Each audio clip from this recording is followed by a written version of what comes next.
Okay, we're live.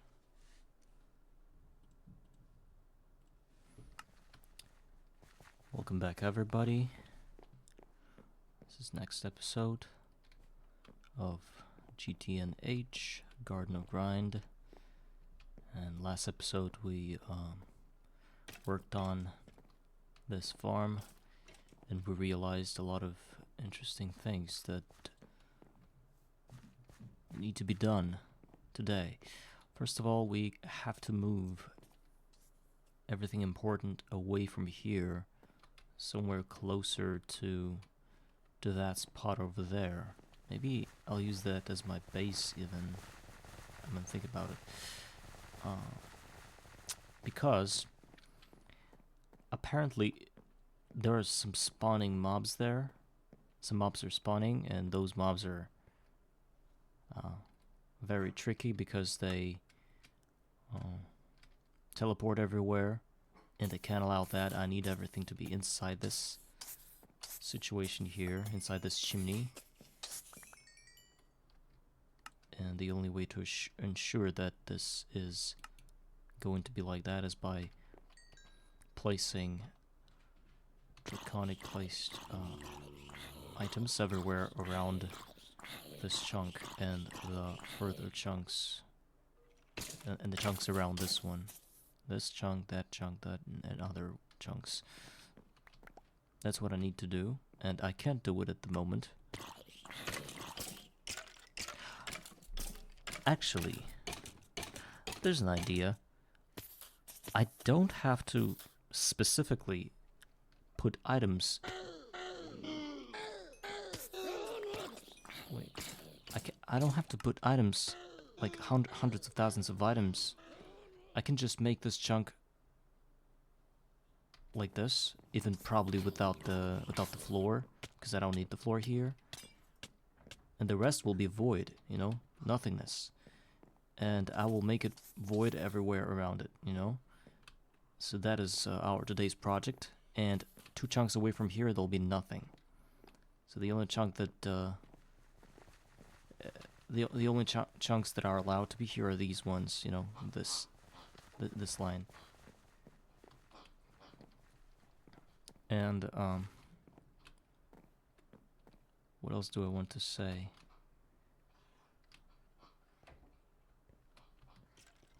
Okay, in order to achieve that, we must probably destroy this farm right here. It is very efficient, but it's very inconvenient.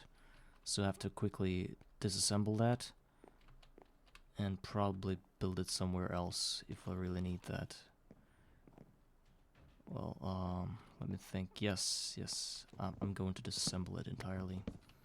Even though it's really cool to have it, I'm sort of I made a mistake building it here, so I'm going to remove it, replace it.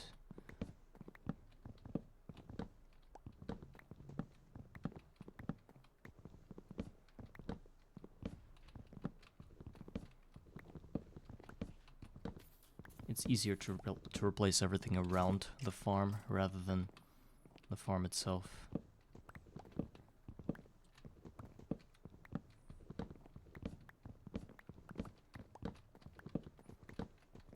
While we're all doing that, we're just going to collect experience from time to time.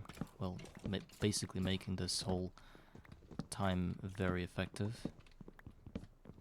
I mean, I could have spent it just doing something stupid, but instead, whatever I'm doing is actually very useful simply because I'm getting experience and medals out of that.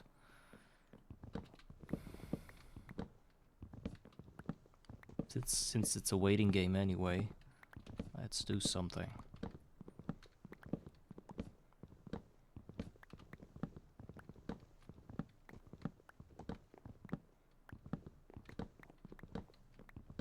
Yo, bro, okay. Hi, Requin. Sorry I didn't see your message before.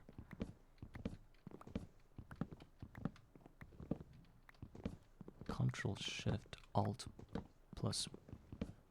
What do you want me to do? Is that some kind of cheat code? I'm not gonna press that, obviously.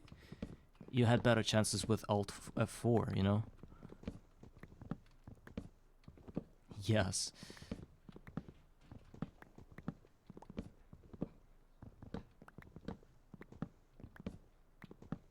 Is this some kind of new bot or something? Haven't seen that kind of talk from them.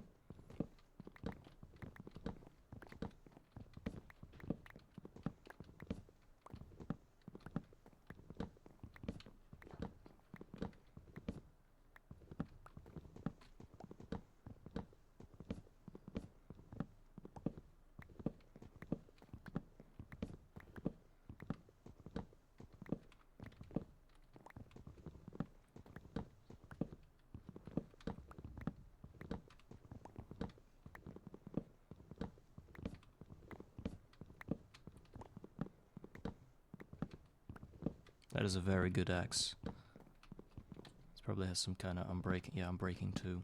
If I ever get an unbreaking 5 axe, I'm going to cut trees until it's dead.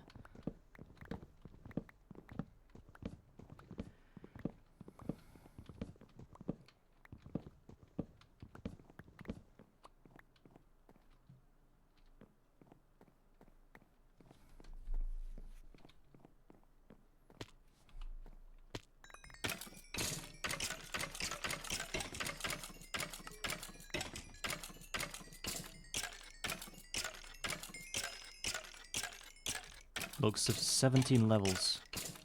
No, I'm not gonna do anything. I'm gonna ban you in a second if you don't stop this spamming. Okay, Twitch.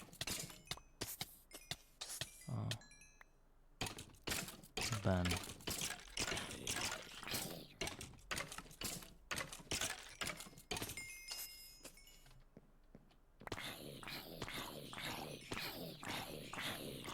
"19 levels and then some." I'm in 20 already. Let's put it to use.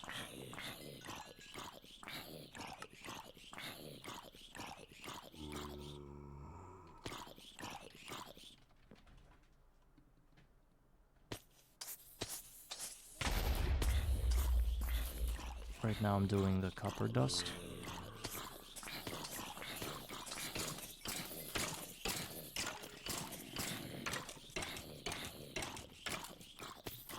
Recipe.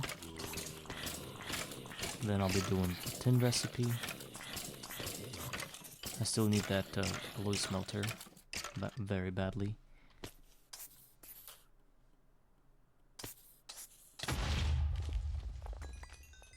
Actually, the explosion doesn't kill me, it doesn't do anything to me, it just pushes me away, so I think I could have left it overnight, I think.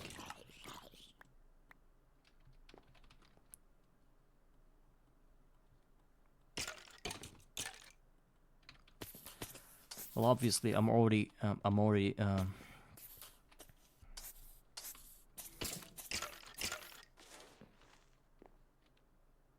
Now I have to think about the XP drain. Does it collect experience orbs from the ground? Actually, hi. It's like you had like a movie appearance here. It's like when you're watching a movie and there's the superhero that helps you in a very hard moment, saves you. Thank you for saying that. Okay, so I could probably build some kind of a tank underneath this mob farm, like an iron tank. I'm thinking the RL tank or whatever that's called, RC tank. I think those are called, and as far as I know, those RC tanks, they allow fluids in only from the top, I think, or from the bottom. And I'm trying to think how I could pipe in the experience. I think by just placing an XP drain on top of the tank, it won't actually fill the tank. Maybe it will.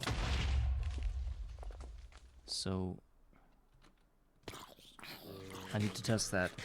But as far as I know, building a tank is about 8 stacks of iron. Oh, not yet. I'm going to. As soon as I get more steam machines, I need the one that can make me rubber, which is a steam alloy smelter. Then after some rubber, I can make my first files with ink, whatever that's called, ink file, whatever. And after that, I'll be able to craft my first scribing tools, I think those are called, and then I'm good to go in my thumb. But before that, it's no real use trying to craft a table or a crucible. It's not gonna give me anything.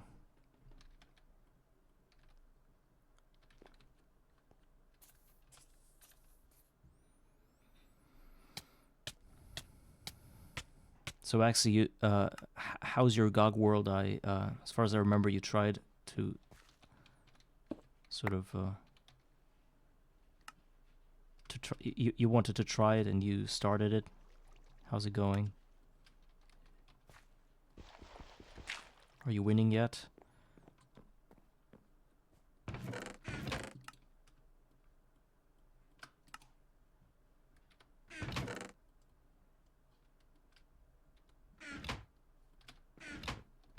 Work in progress. Okay. I'm also WIP. It's an eternal struggle, you know. You never get out of this stage of the game. You always work in progress. Though at times, certain achievements feel like the end of it, you know. Oh, okay. That's tough.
Yes, that's correct.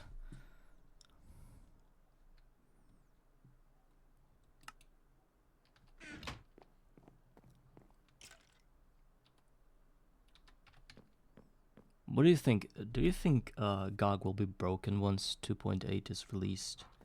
Do you think it's gonna become unplayable in one way or another? Because people are very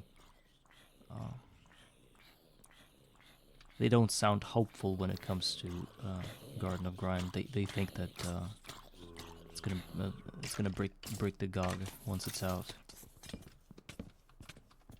And I don't want to believe them.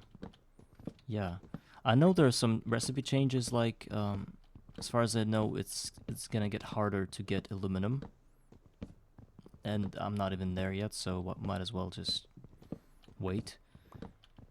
But the thing is that also netherite and other lines that are new, I believe there are ways of making it here. something about centrifuging nether air to getting dust. So that's possible.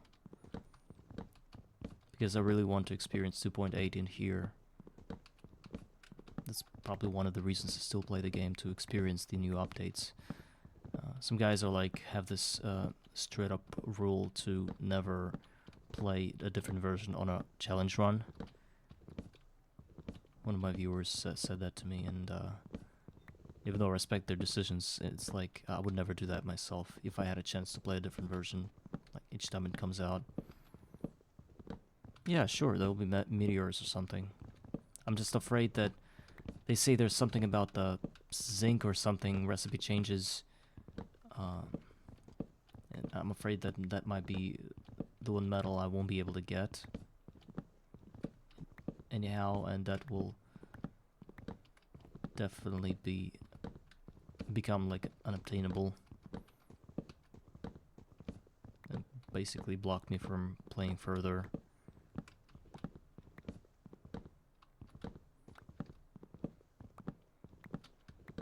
I visit Discord from time to time, GOG Discord, and there doesn't seem to be anything about 2.8 and the way it can break the game. So I think it's going to be playable. As I already said it... Oh, okay. So where are you now? Did you get your first tree sapling? How did you get it? It's very interesting to know, because mine was quite a journey. I got the villager, and then it sold me a different kind of sapling, the one that didn't work. So I had to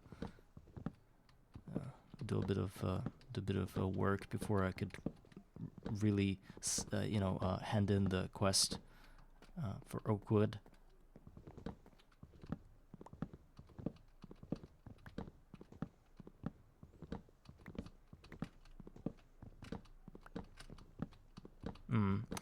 Did you get patch biomes?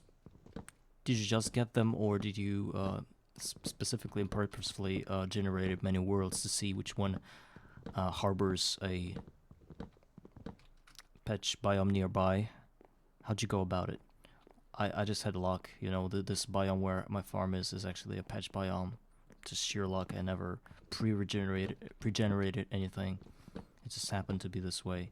Even though I said many times that I wasn't gonna do patch, it just happened to be not true, because I had a patch biome nearby. Oh, you started Cherry Blossom. I think I asked you this question, and now that I remember that.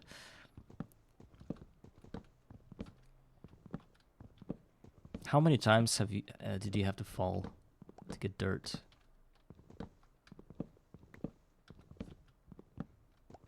I think my numbers are overinflated because I did it in a very ineffective way.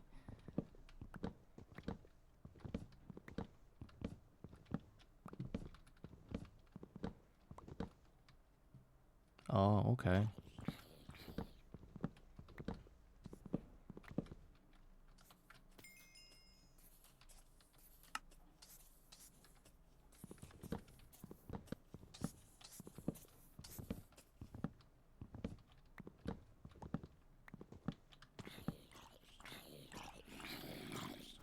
Let's collect some experience and some gas tiers, apparently. 610 deaths. Let me look at my deaths.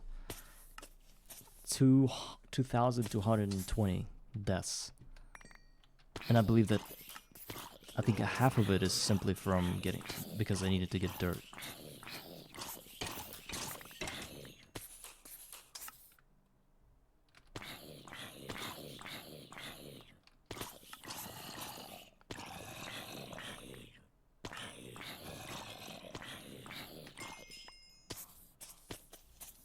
Gas tier.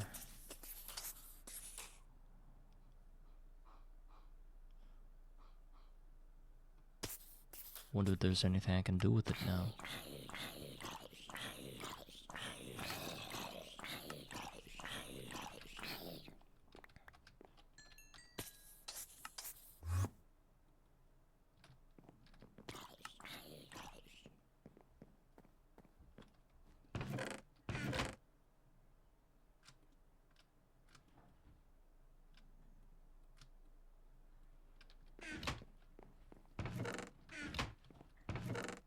Oh, why did you choose to build on that level?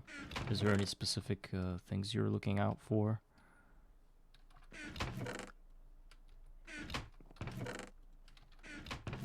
No bats.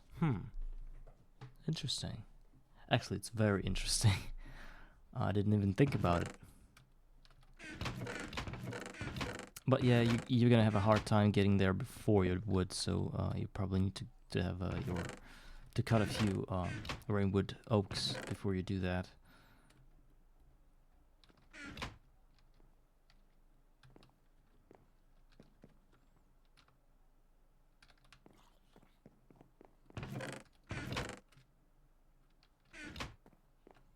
Yeah, that's right, you can do that. But again, all the dirt that you've planted right now in your world, you'll have to either remove it or leave it there or replace, put it in a different spot.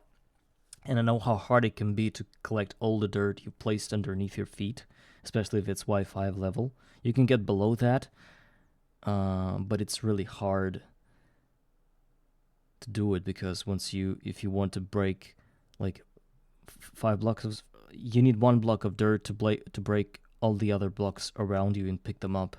But this dirt block that's below that level is gonna stay there, and probably you won't be able to pick it up, I think. I know there's like some strategies with placing heads and getting there by some other ways, but what I realized that it's not really effective. So you either leave the dirt there, or what else do you do? I don't even know. How can you go about it? Even if you build a staircase up to the level of 65, so it's probably gonna take you like 10 or 20 stacks of bones.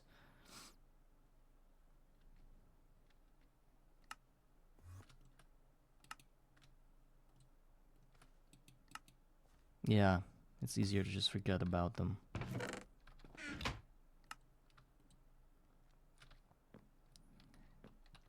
So,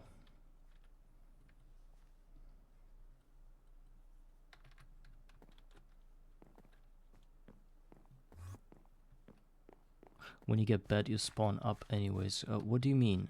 I mean, I got the bed and I spawned here.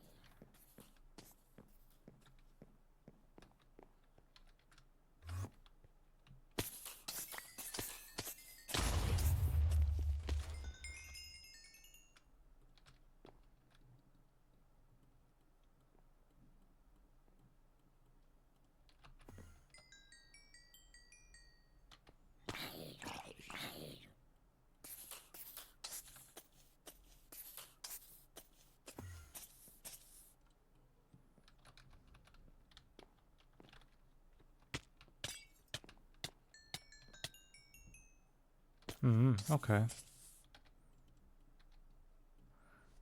There's all spawn area is taken. This guy is spawn up.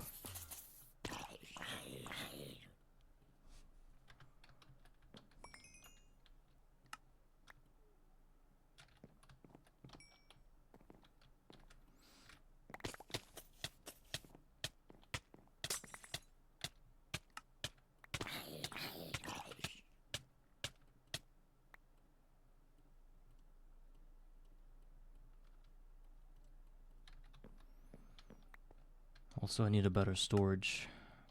So I need so much iron, you know, like for storage, for hoppers, because blaze rods are unobtainable for me now. I need to do a lot of things, man. Okay, but the best thing to do now is to transport all my items, and I'm gonna probably create a few more chests. Well,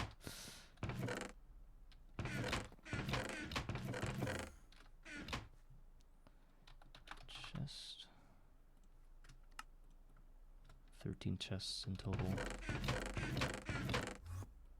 That's what I was able to craft. And now a lot of running must be done.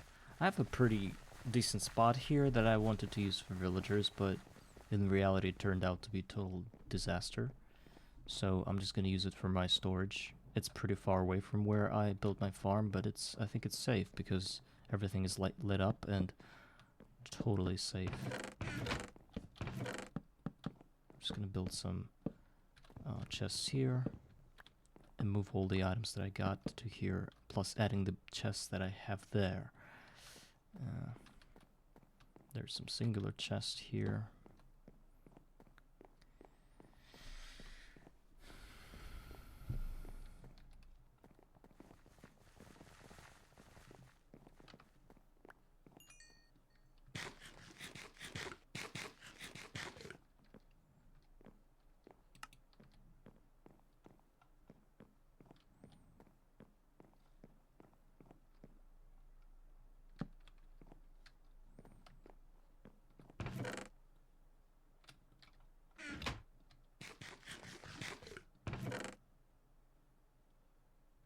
I placed all my player items in this little chest, and I'm going to just transfer everything I got there.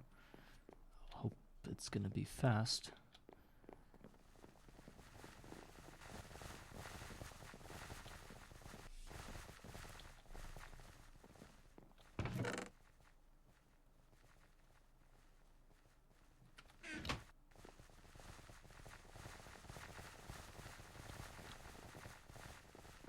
Cries in Dolly.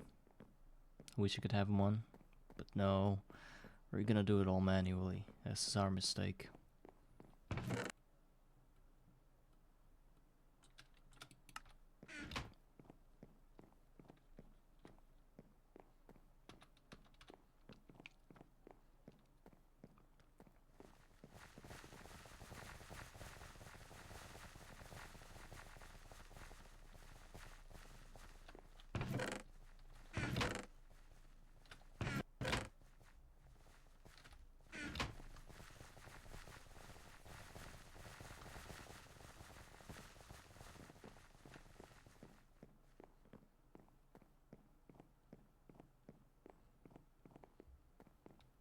That's definitely gonna take some time.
I have 4 spheres, cobblestone, waiting for me to mine them.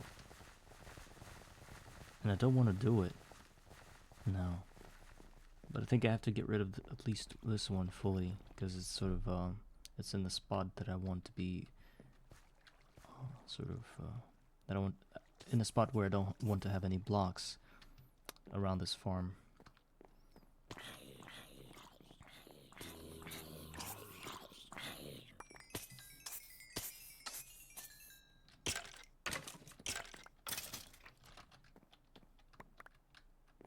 Yeah, and I also like that I'm passively getting gravel, not a lot of it, but some. Like, I've walked around for about 5 minutes, and I got 3 gravel from that. That's very positive. Because that's a good thing. 3 gravel means 3 sand, means, what does it mean, 3 sand? Yeah. The ways of getting, my first, furnace. Coke oven, yeah. This thing requires a lot of sand. One way of getting sand is through cobblestone, through hammering cobblestone. There are other ways, like just waiting for gravel creepers or just relying on your farm, which is what I do.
I used to have one chest for all my valuable items, which is ingots, diamonds, gold, all that stuff.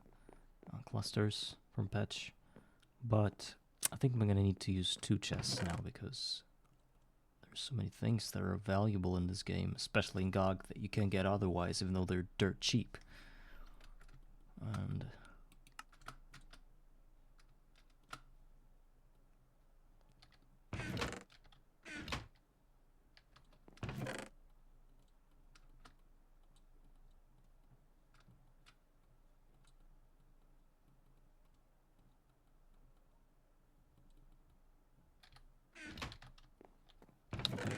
forget about it for now. There's a shovel in there.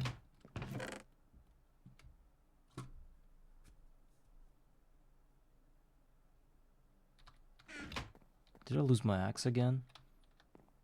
Because I don't see it in my little chest that where I put all my inventory. You're thinking that the void is somehow affecting your spawn rate.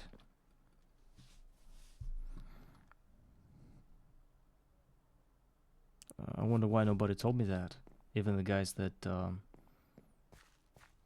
played GOG much further than I did, they never said that I should immediately move out of this Y level because of spawn rate. They didn't say that. Maybe that's not the case here.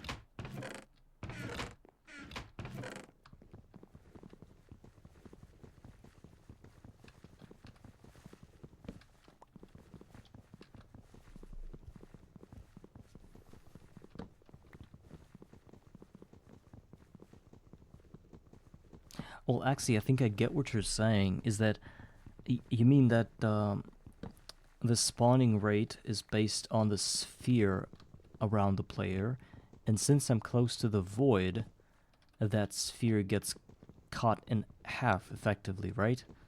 But doesn't it mean that the sphere, that half a sphere that get cut off will probably be translated into the other half a sphere that's still there, you know, if you understand what I'm saying. Like, the same mobs are not going to be cancelled, but they're going to spawn in the half a sphere you have above the Y level 5. That's my theory.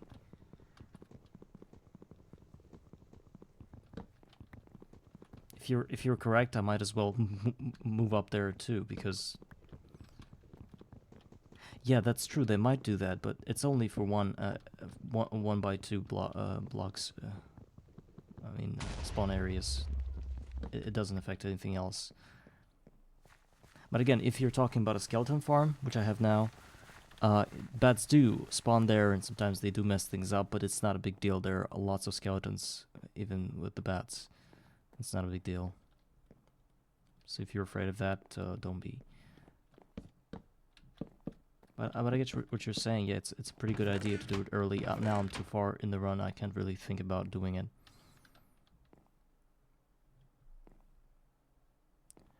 Yeah, it doesn't show anything.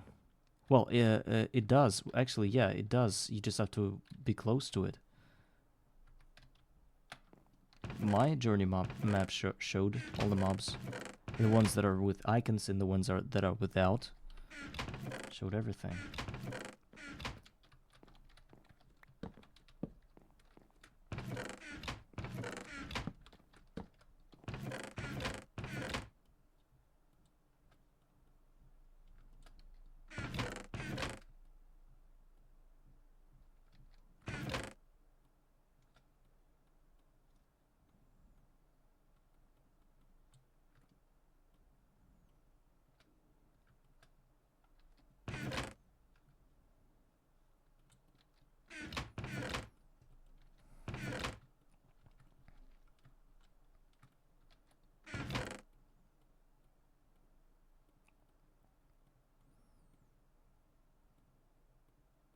Oh, interesting. You know what? When this whole thing started, this GOG run, I elevated one block higher than I was during my first run, during my first episode. I mean, now whenever I die on the blocks I have, I just get the grave without the dirt on top of it. You know, I mean underneath it. So it means that right now I'm standing on level Y5, and it's basically my level of everything.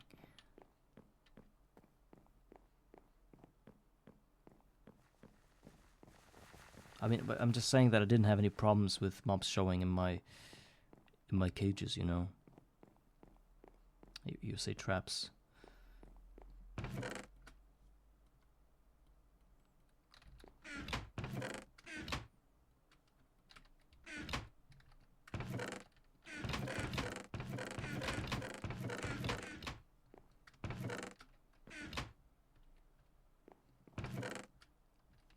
Well, then you don't have to do anything about the Y level. Just raise your farms by one block, and that's it.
Also, I think I should refresh my villager population because the villagers I have now don't exactly give me what I need, and I mean by that I mean the beekeeper villager.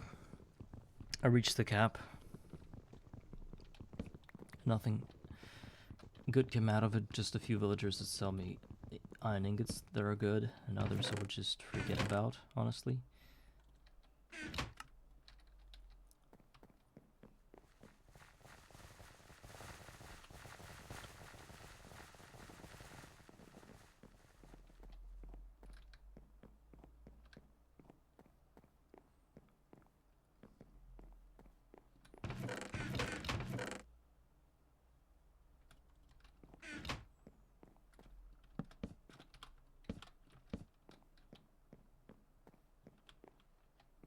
Until I get cookies, I won't be able to get astounding amount of villagers. This is not going to be possible due to complications with the villager cap, population cap.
Okay, I'm almost finished with moving weakness arrows.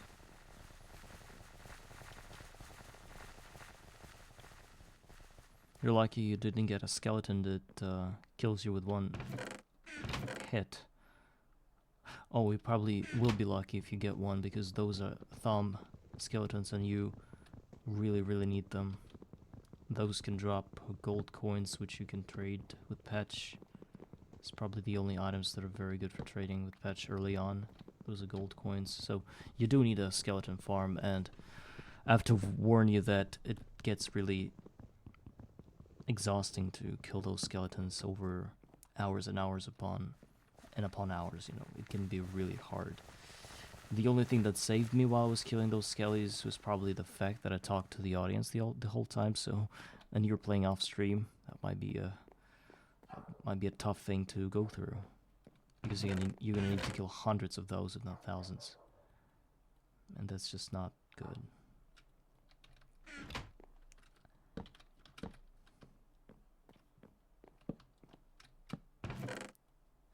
Okay, so I moved all my items. Now let's go ahead and move the steam machinery and some other tables from there. Oh, I got an axe with Unbreaking 3. It's time to cut some trees. I know what I'm gonna do. First, let's remove the bed from here. Also, I need a wrench to move my steam machinery.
So I'll have to reposition my farms somewhere farther away from this mob farm.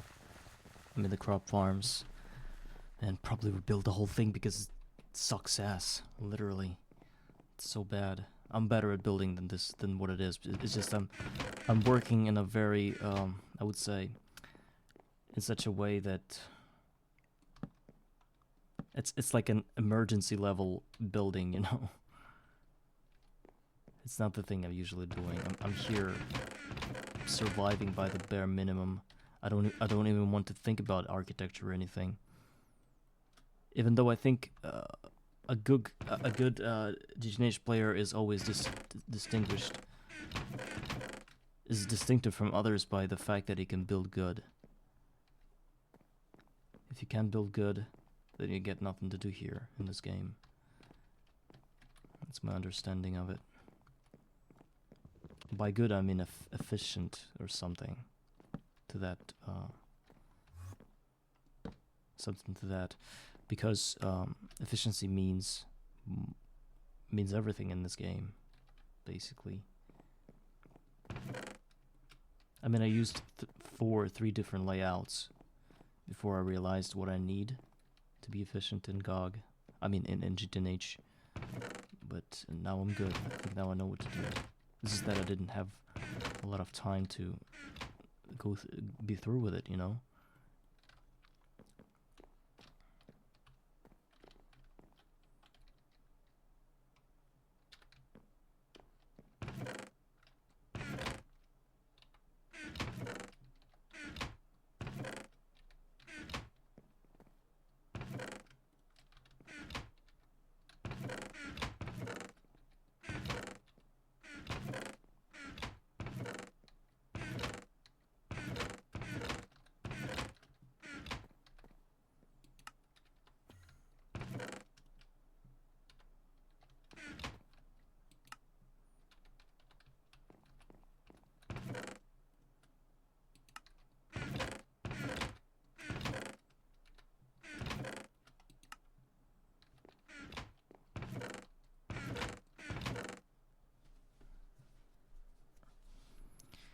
No, slimes is a good and a bad thing, because they do give you some glowstone, some sugar, so 50-50 here, man.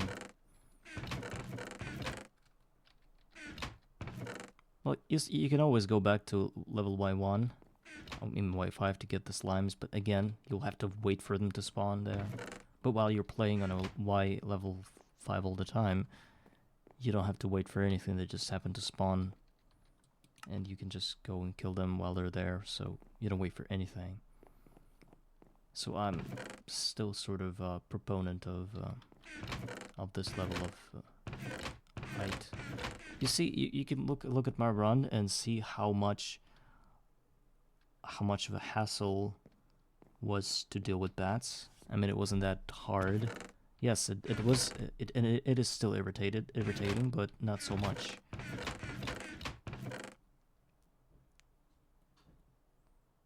Well, if you just hate them, then yes. Of course, go and do your thing.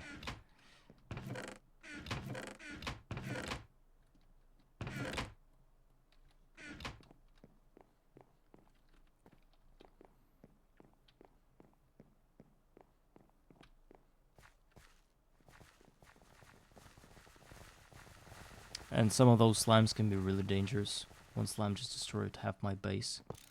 One time, I had to load it back up.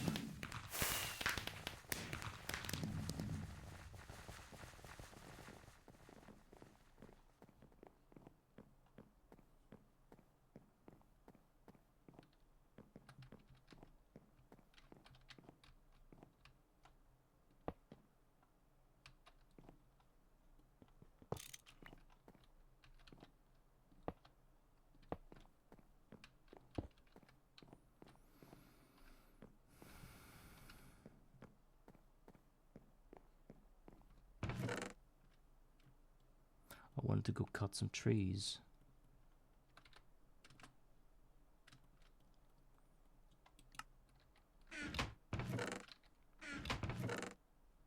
Let me get some food before I do it.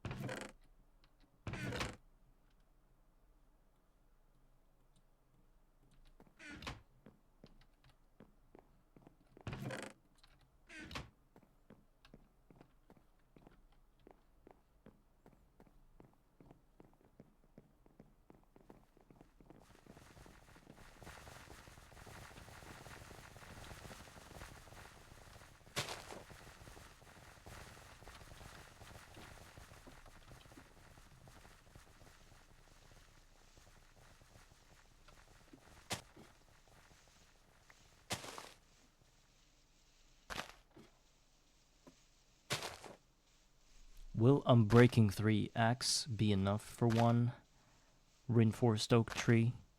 I think it should be. Let's test it.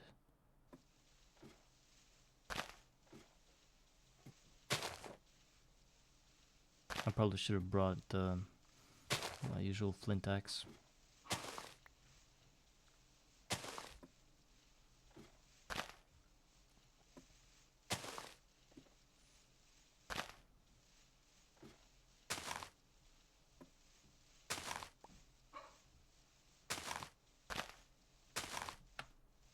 It grew a lot bigger this time. Bigger than my pillar. That helps me cut it. Okay.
Maybe my pillar did burn that time.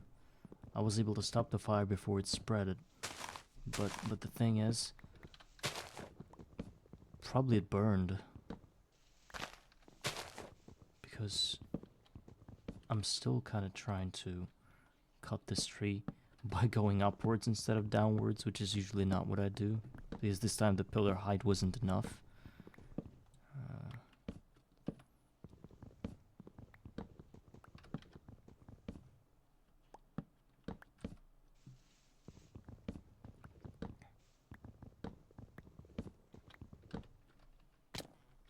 Yeah, and I fell.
So actually perhaps a good way for you to get to Y level 65 or whatever is to get an rainforest oak sapling and just climb it, you know?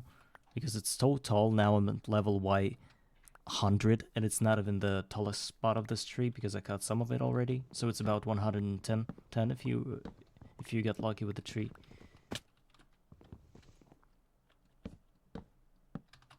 That's an idea to think about.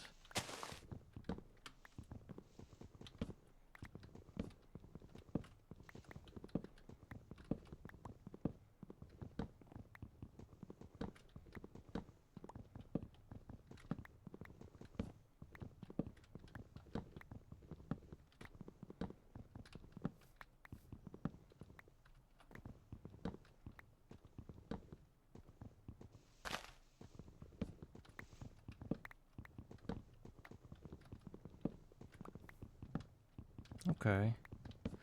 What do you mean though? What do you mean traps? I gather all dirt from traps. By traps you mean that the graves, yes? When you die, right? Or you disassembled all your traps for mobs and now you have 3 stacks of dirt?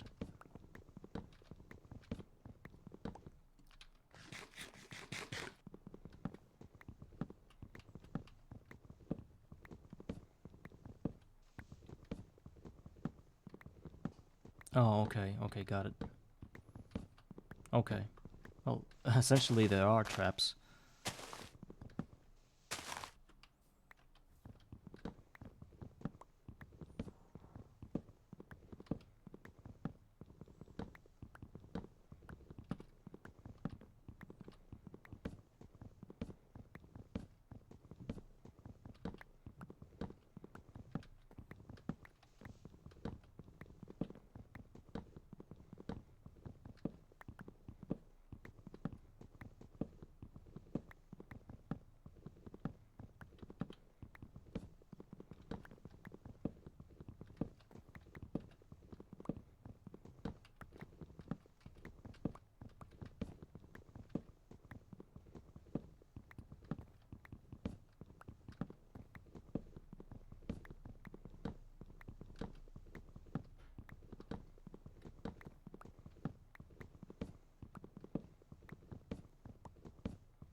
That's a very tall tree.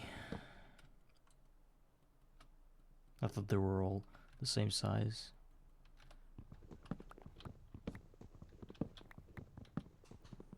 Oh, can't wait for my... What's it called? Like... A huge axe?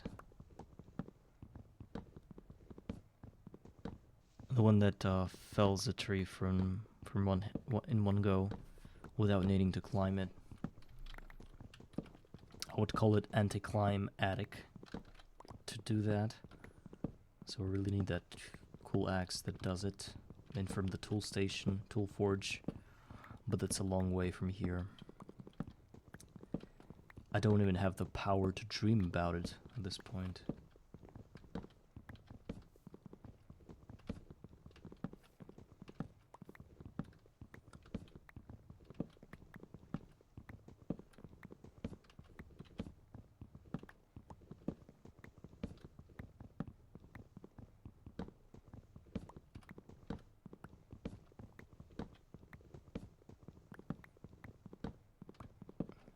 Alart91, please prove you're not a bot, because I've been asked this question too many times to believe you.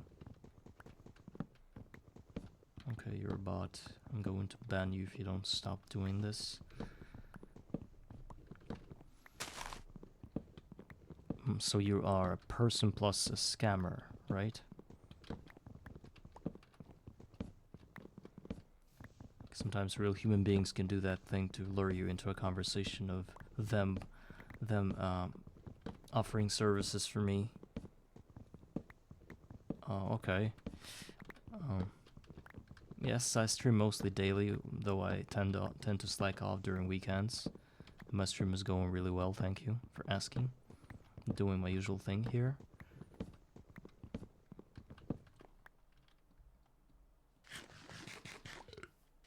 Oh my god. Goodbye.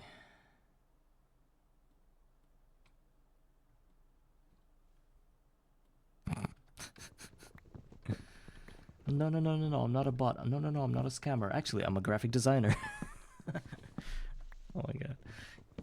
Idiots. When will they stop? When will they end to exist?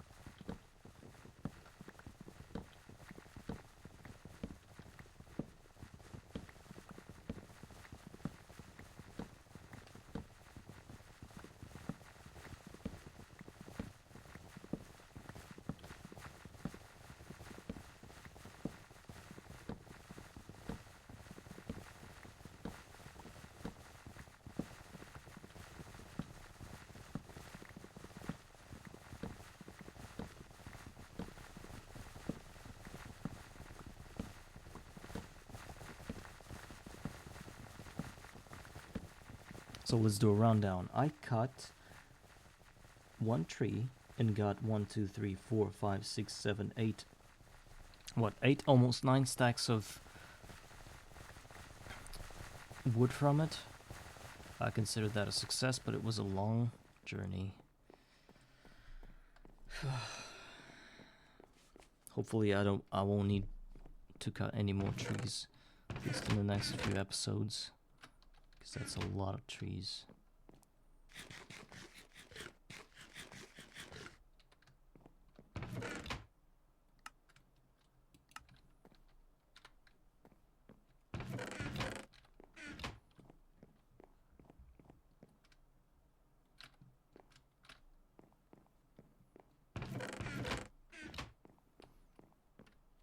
I need to go back work on my farm. So I think I'm gonna destroy everything around it entirely in a 1 chunk radius. Sorry cows, I have to kill you. I don't need you. I don't want to deal with you now.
have to be very careful about that. People can teleport right here.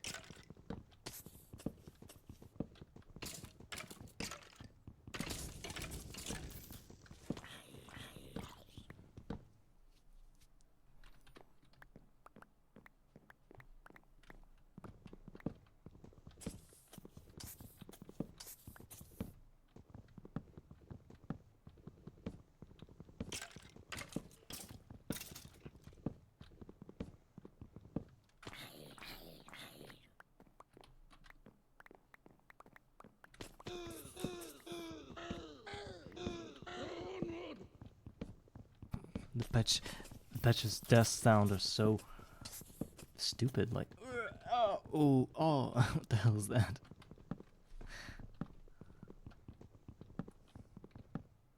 They're so odd and bizarre.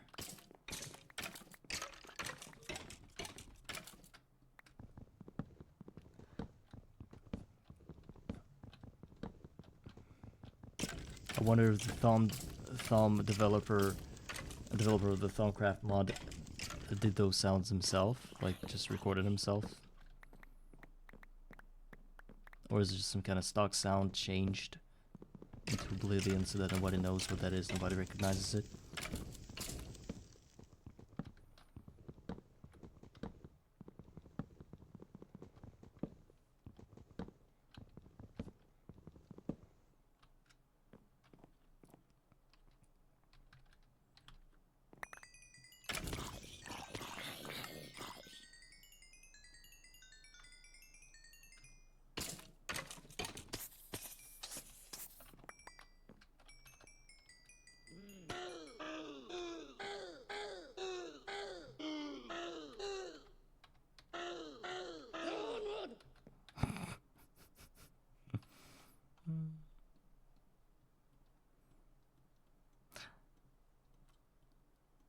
I bet Axie can get a heart attack from from listening to Petch's death sounds because he doesn't want his Petches to die because he's just got them.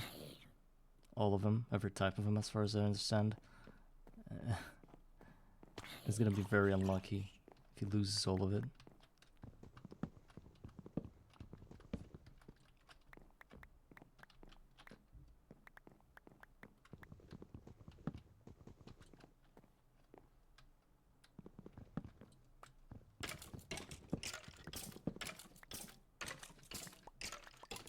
Actually, I didn't have to destroy the platform since I already placed these blocks here. They were effectively not affected by the teleporting mobs. But again, I want everything to look as laconic as possible. That means I want to destroy the blocks. Make this farm float in the air, basically.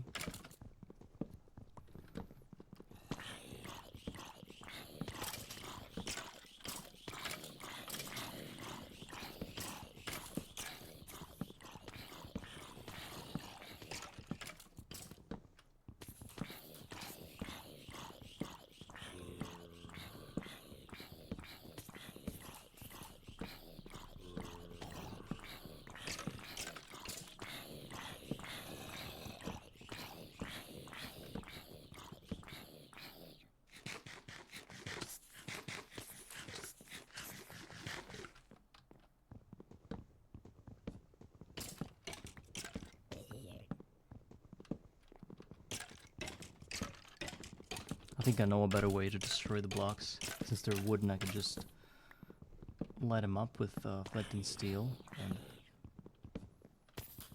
that's gonna be pretty easy, I think. And controlled. Because I'm gonna leave, I'm gonna carve this platform out so that it burns on its own without touching any other unnecessary spots.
So, what do we know now?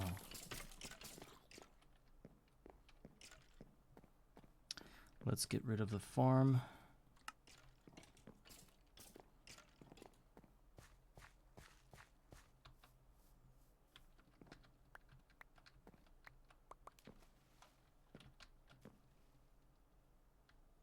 I need some place to store water.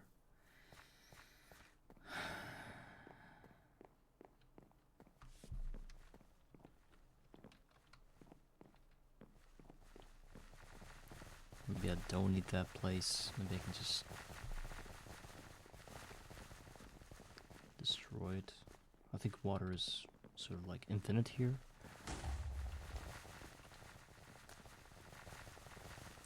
Okay, let's just destroy it.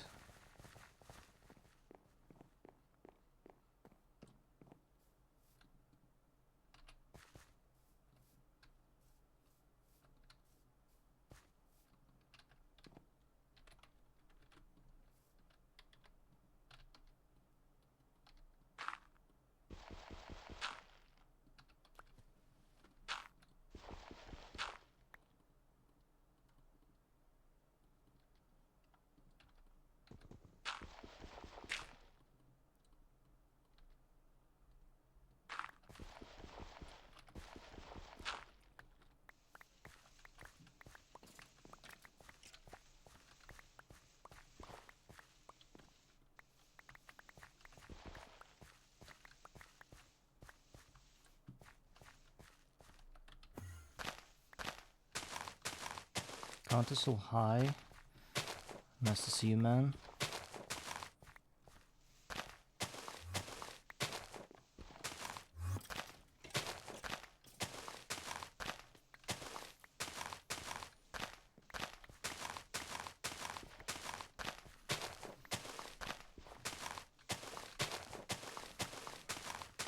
How are you doing today?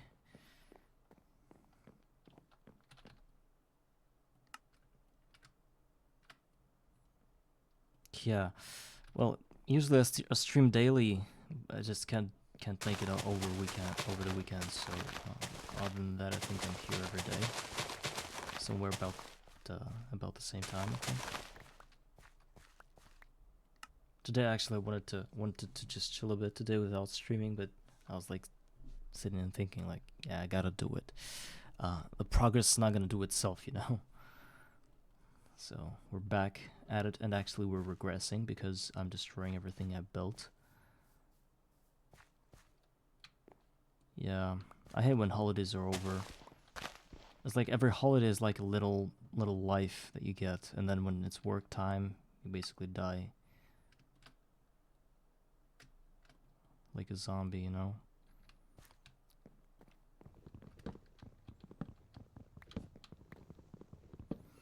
I wish I could reach like a state when I don't have to work at all. Like I could just sit and stream every day. And well, I think every streamer more or less dreams about having a very successful streaming career that would allow them to not work and just devote their entire time to streams.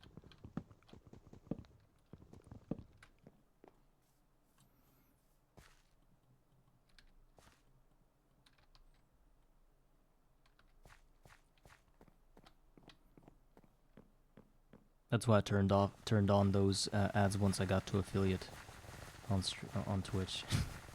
Now I'm getting my bucks. I'm very rich now.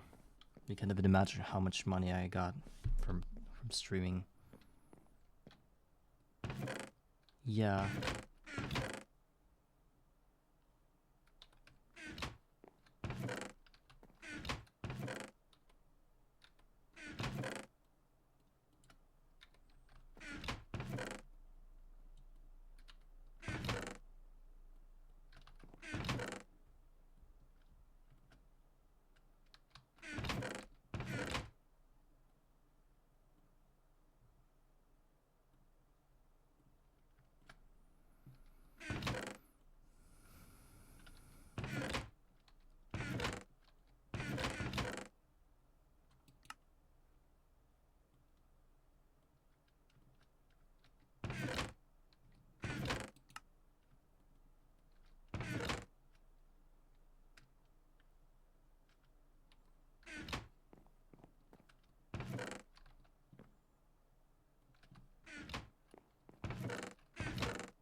Okay, I'm getting my axe really low. I need to figure something out. I shouldn't have done that. Mixed up, I mixed up two axes and got the one. I think I could actually just do the same thing here.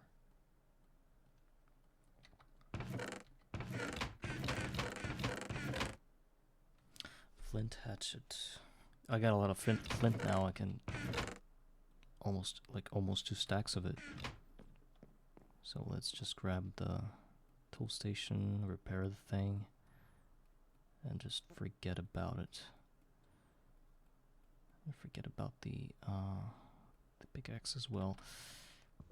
Also, I think I should be carrying that thing with me.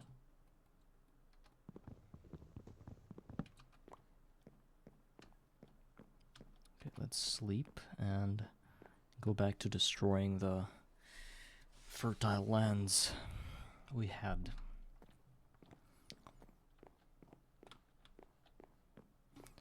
Kanta, so I don't know if you were here today, but we got the farm working. I mean the farm. I actually built the golden spikes. I got a few steam machines. Now I'm having like a sort of like a passive XP income, but it's a bit tricky right now because apparently I should have built it somewhere far away from my main base.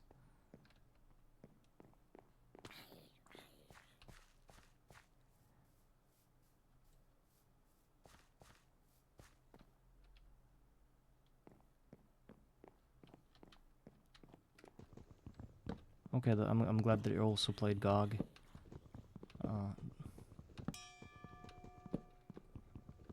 Well, for example, Axie, if you know him, he also plays GOG, and he's got his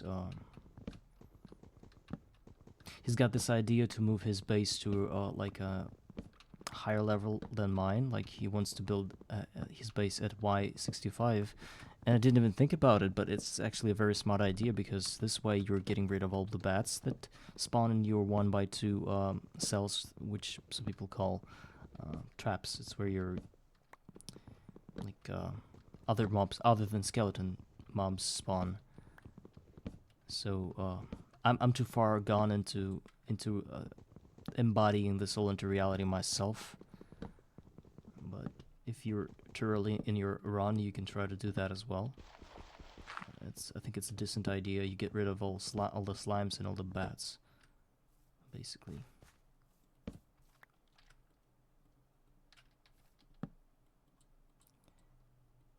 Behold me losing a stack of dirt, or even more than a stack of dirt. Yeah, that's true. So it gets a little more positive on your mental state, I think. But I also like considering that being like a space. Look, it looks like space. It looks like cosmos, you know. Indeed, a celestial feeling.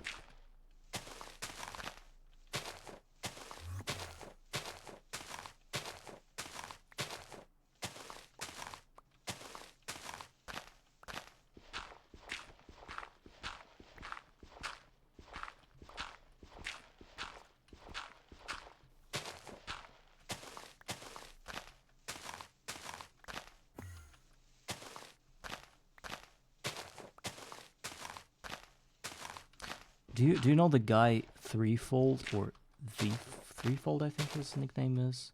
He's a very cool YouTuber that played and streamed. I think he also streamed GTNH. He's the GTNH run. He went up until as close as tier 7 rocket, I think. And that was his initial goal, I think, of the run. So he did that. Now he's not playing this game. Lots of people wanted him to continue, but he said, like, I'm not gonna. So the thing is that whenever he played, like for every episode, he chose a different. Okay. This guy chose a different type of a background, like sky background. Did you know that you can choose sky backgrounds in your personal dimension settings? So he chose a different color every time. Sometimes it would be yellow, sometimes it would be black, red, whatever. And I tried playing with yellow and green, and I just didn't like it. I like the natural colors of sky, you know, like blue. Sometimes I play with gray, you know, but never the red or anything like green. So now I'm playing in space, and it kind of looks okay to me, because I also like to play in black, with black background. So it sort of reminds me of that. But these particles that are flying around are really, it's not a good thing. Something I would love to get rid of.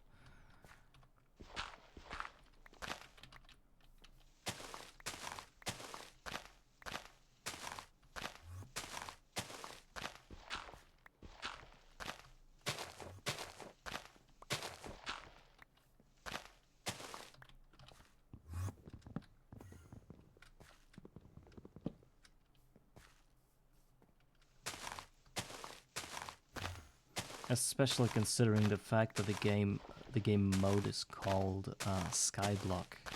It's not like shithole block or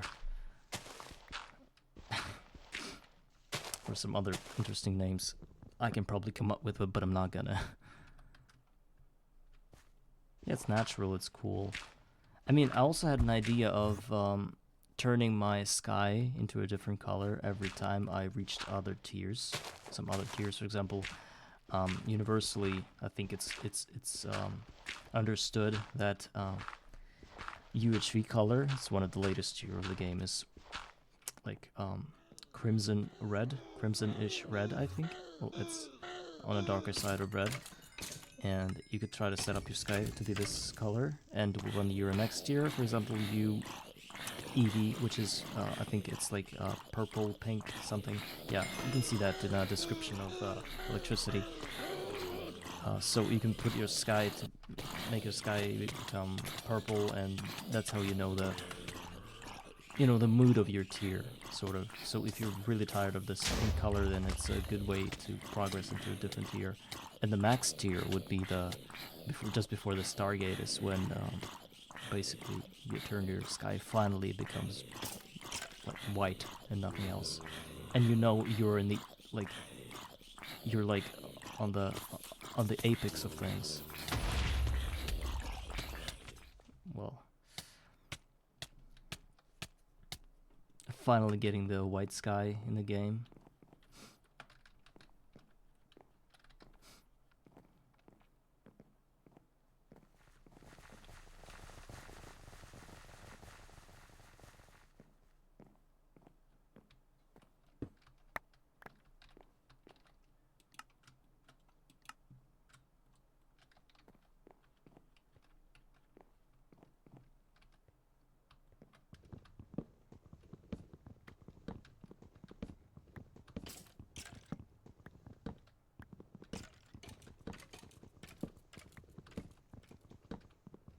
Also, I had this super poetic idea. I think I'm gonna tell this story a lot. I mean, it's not a story, but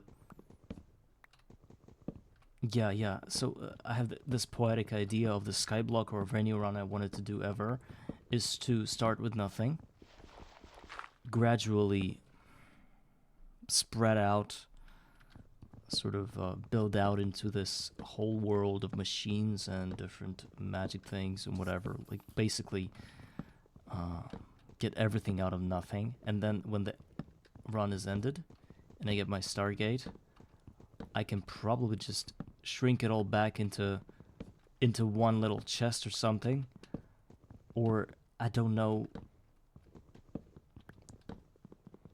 not even like a chest, but maybe a OneDrive with a few, or even one universal cell or something that would hold every item that I achieved, every little block that I placed in the world. I would destroy everything and put onto that OneDrive, and then I put it into a ME driver server or whatever that's called, that holds the drivers, and then I would stand on this block right on this spot where I first initially spawned and look around myself and give this huge huge speech about how this world is, everything that we make it, in our heads, and our efforts only can spread it out and turn it back into nothing. So it's like I want to finish this run how I started it, with nothing. You know, I build a Stargate, I show it to everybody, like I take a few screenshots, and then I put it all back into this little drive, like on a disk, you know, and I'll probably hold this in my hand. Yeah, that's easy.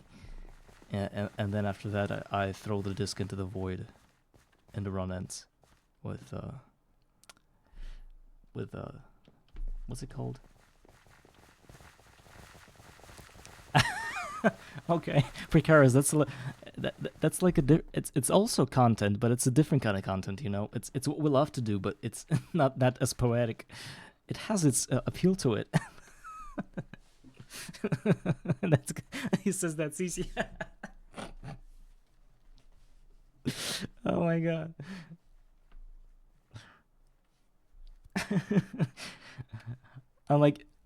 I'm talking too much here. Precarious got a better idea. Just laid it out in a few words.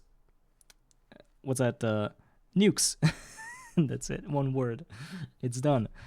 What? Stargate? No, you didn't need Stargate. You can always go back to nothing. It's just a few 235s or whatever.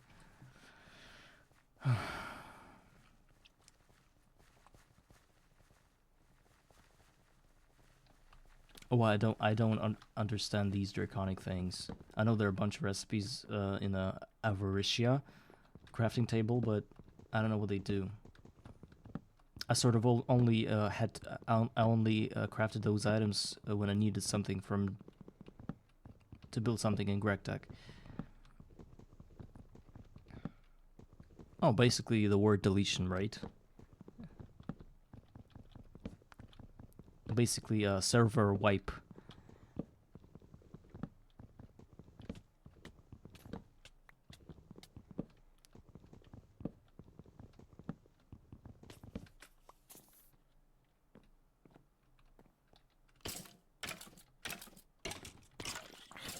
I'm sorry, but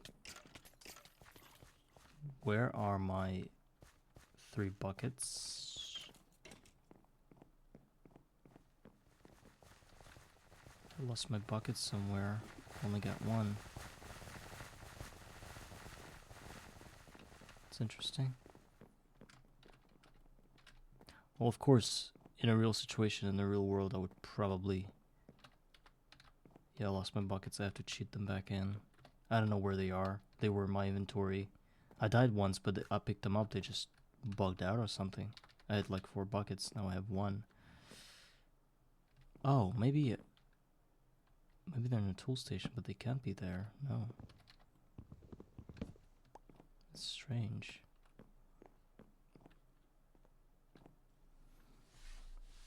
This kind of ender creeper is the reason why I'm destroying my base right now. These guys spawn if there's like an eligible block for teleporting, and I have to get rid of all these blocks. There's like an option to place lots of items on the ground to get this done. Oh yeah, here are my XP buckets. I just placed them there and died. But I don't want to trash my world with all this, so I would rather destroy the blocks around it. Make as little space as possible, and if there's still something where he teleports to, I'm just gonna cover it with the items. So I won't have to have 300 items laying on the ground.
That's the dirt from my farm. I did not know that I had like a sphere of dirt underneath my base.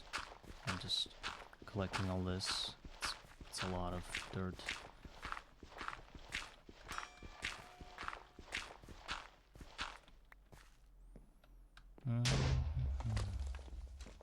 Of course there should be a pathway here, because I don't want to jump from block to block to get there.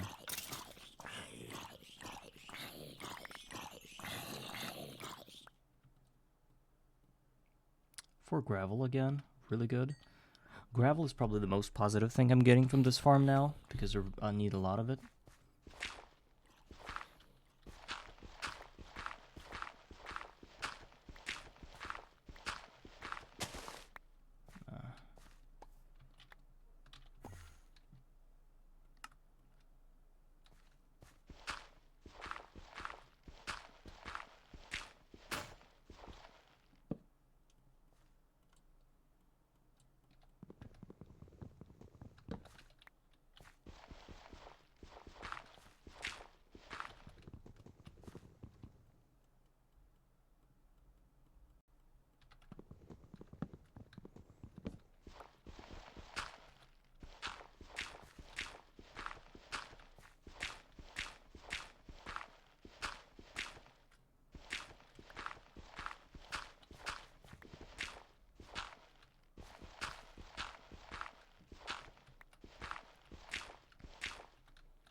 Lasso, there's a lead. You craft it with 8 slimes around... wait, 8... You mean this thing, guys? You can... yeah. You there is a thing like that. You need an assembler for that.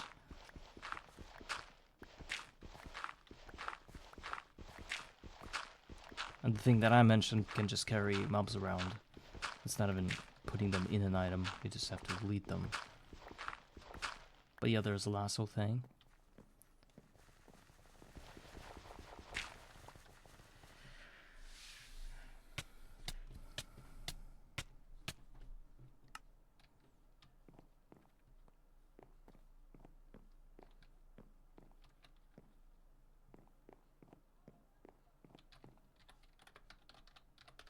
I can look it up for you. It's an NLV assembler, yes. Ender Pearl plus fine gold wire. In the amount of 4.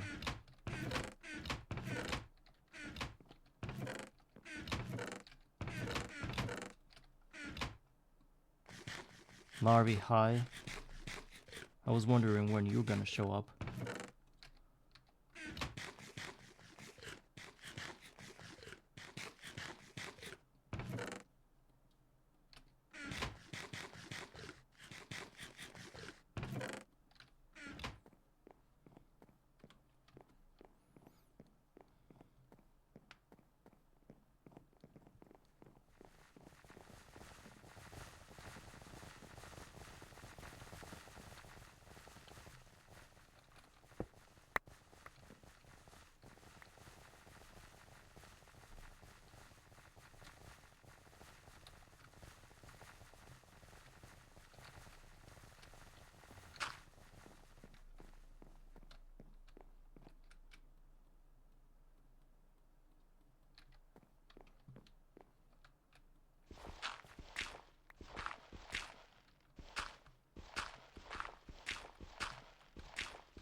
Can mobs spawn on glass?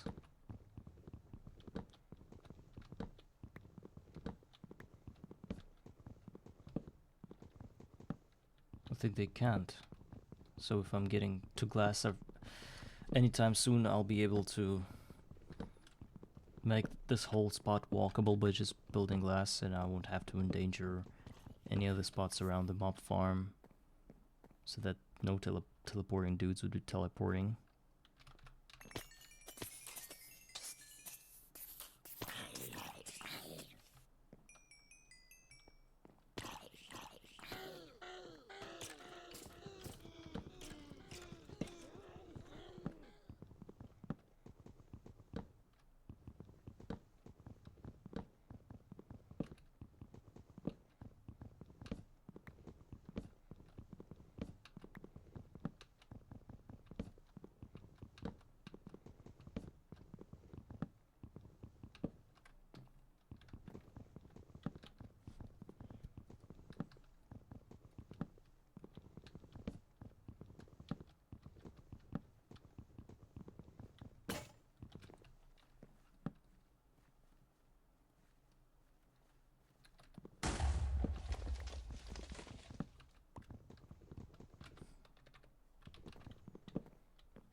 Jay, hi. Yes, I did. I did some regress instead of progress. Look what I did.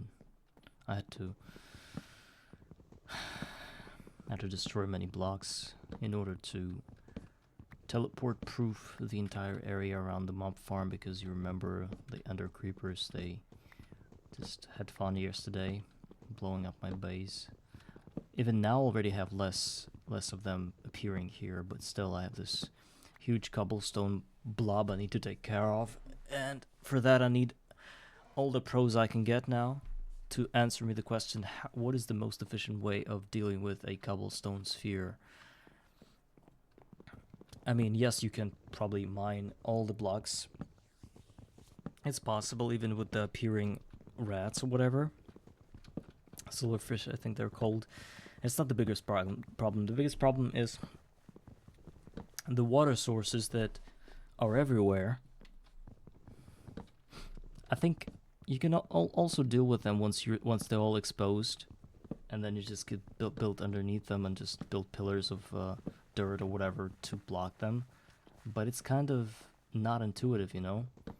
I wish if there's like a better, easier way. Some people said world edit. No, that's not gonna cut it. I'm not using world edit.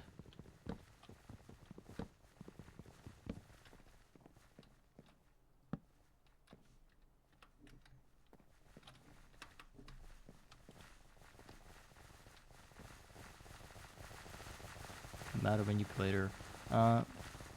Sorry, no. I played 2.7.4. No matter manipulator yet.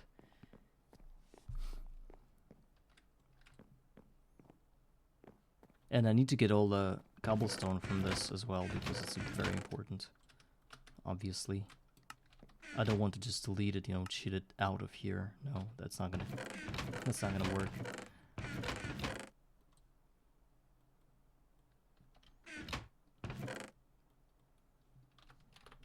There's a sponge here, but it requires a chemical reactor. A sponge and a stick. Yeah, there's the thing. It's open blocks, but the sponge is still a very interesting recipe that... Yeah, it's sort of... I moved it. I had to move it. Yeah. But it's not organized as well as you think it is.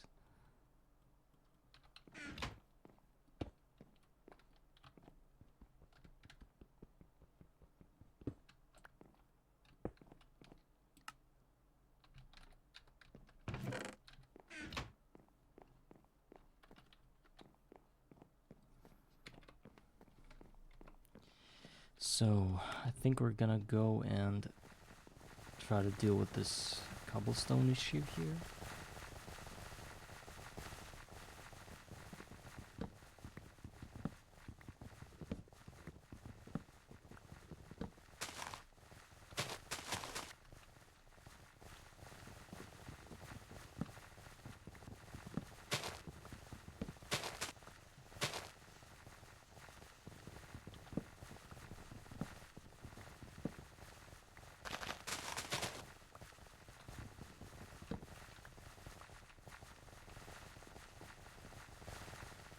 I know that you just have to be very methodical about removing it.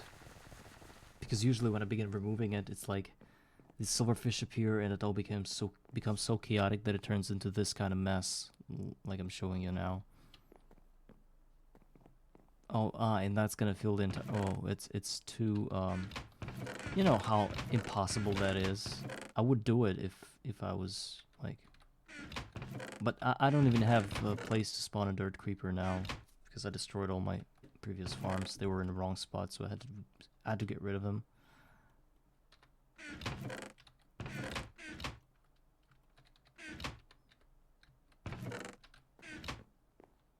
Okie dokie.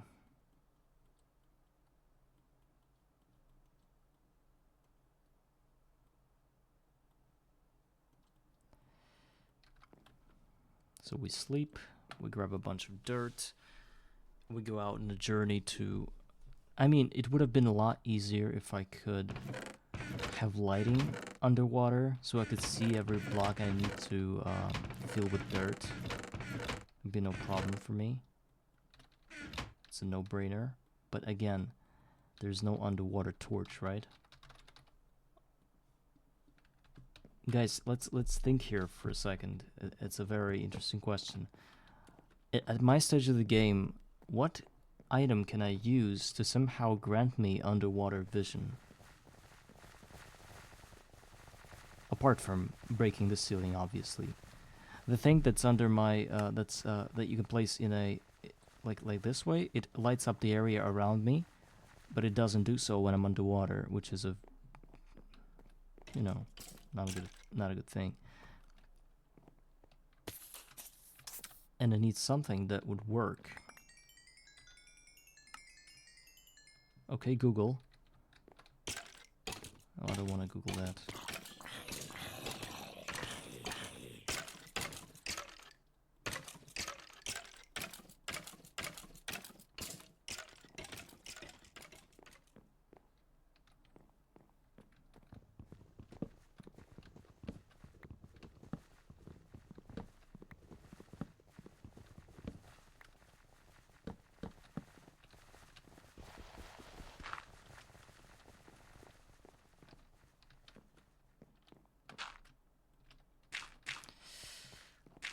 Let's have some fun. These guys are they're gonna push me into the void so many times. I think I'm gonna lose my sanity here on this exact rock.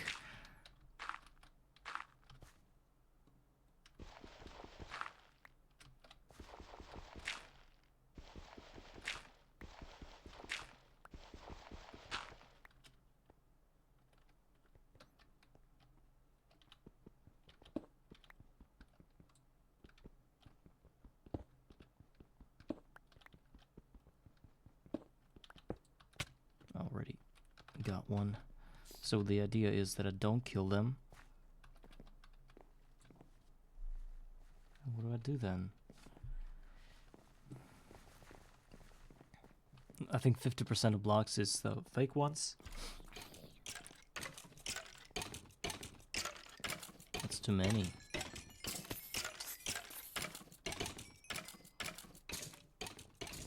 Okay, we need a speedrun category on destroying cobblestone spheres. All you have is a pickaxe and 46 dirt. Who does it the fastest is like a king of the game.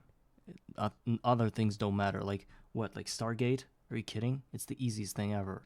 Like But destroying this whole sphere, like, effectively, if you just kill it one block by block, you probably can do it in about 5 minutes. But if you add silverfish to the equation, it becomes impossible, even in 10 minutes.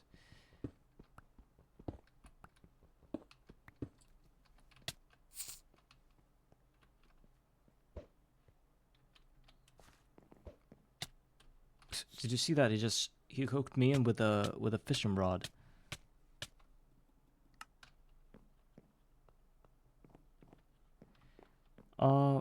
I don't know that. Even if I have a way of checking which one is the fake cobblestone. The fake one breaks faster, so I can probably stop myself if I'm not too stupid about it.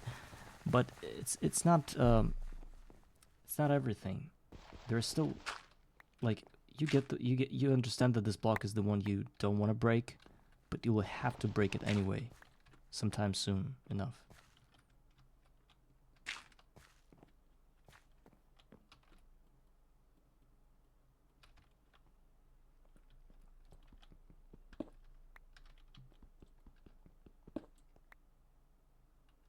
Oh, they're identical. I don't see any difference. I think you can't check it in Wyla.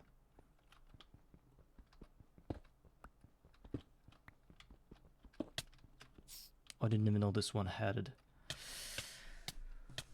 Okay, well, I'm already starting to be irritated, so content incoming, I guess. I'm gonna get a bit louder now. Soon, I think. Why am I even eating if I'm gonna die in about 2 minutes? Why am I even wasting the resources? So what's the smart move here? I'm not even gonna grab this emerald from here. I don't care about the emerald. All I care about is this little cobblestone sphere to disappear. Sphere to disappear. That's the slogan of today's. That's the motto of today's activity.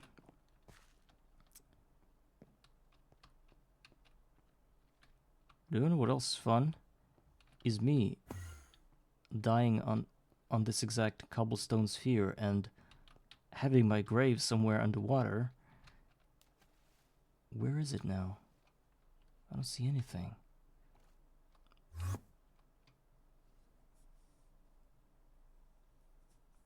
Yeah, probably, but again, it's not the it doesn't decide anything for me. I don't need to know which blocks are the silverfish blocks. Where's my grave?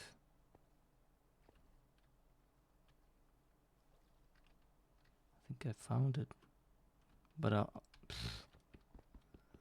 my God, I lost my grave.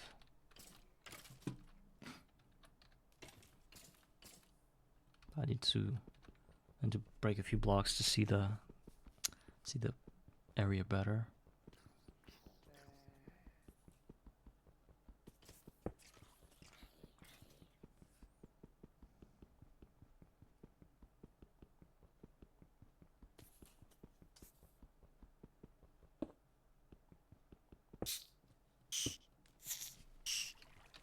Oh, actually,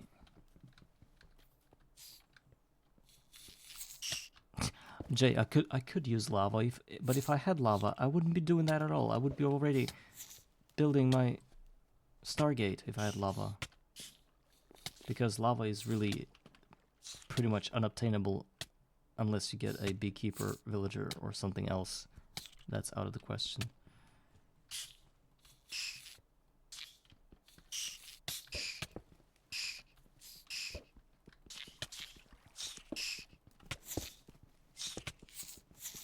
Maybe a good idea is to break a silverfish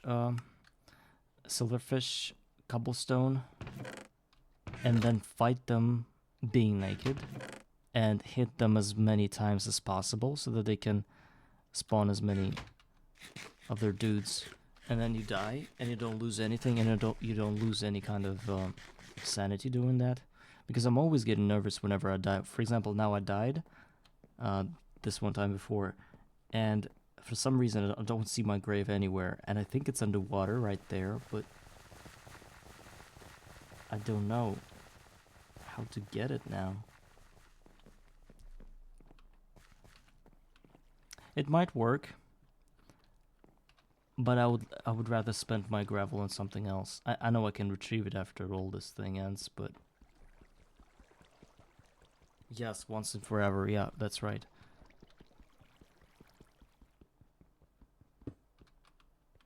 Why is the dude walking around like this?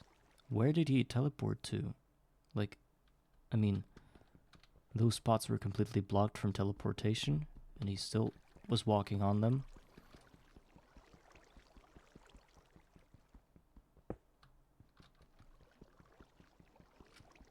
For now, I'm just gonna free up the space here to see through the water, so I can get my initial grave with all the items. I think I see it now.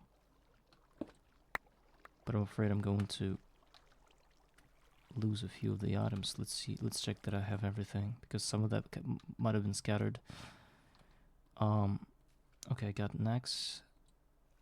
Yeah, I don't have a pickaxe. It got scattered somewhere. I need to find it.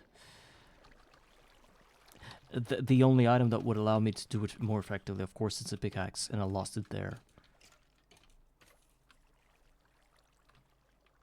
Why is it always like that? Oh, I think I got it. Yep. Okay. Since I'm a smart person, that is going to do what I told I was gonna do. Which is come here naked and fight these bastards. I still think... Oh my god, what did I do? I did the exact opposite. But I'm alive. For now. I just wanted to break a few legit cobblestone blocks. Let's call those blocks legit stone. There's cobblestone and there's legit stone. Or there's cobblestone, there's fake stone. What else can you call it? Cobblestone, we can say wobblestone. Because it's so, it's not really concrete. It's not really solid, it breaks easily, so it's like wobbly. Wobblestone. Is that a good idea? Silverstone, yeah. Kidney stone. I don't know how that would translate to anything funny, but...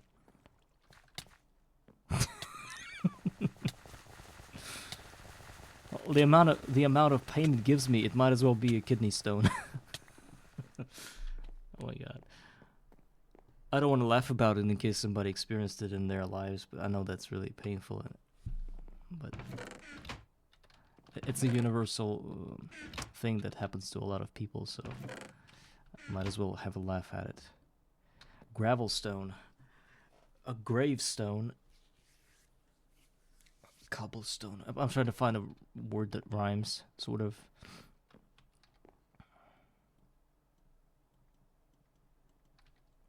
Oh, I know. There's a thing when you can you double somebody as a verb, like to pretend you're them? So I think there's a verb like that, to double somebody, no? Or is it like is it more like to doubt something? No. So if it's like by being somebody's double, you know, impersonating stone. Yeah, that's a good one, Conso. But I'll do you one better. Doublestone, huh? I think that's smart. You can applaud now.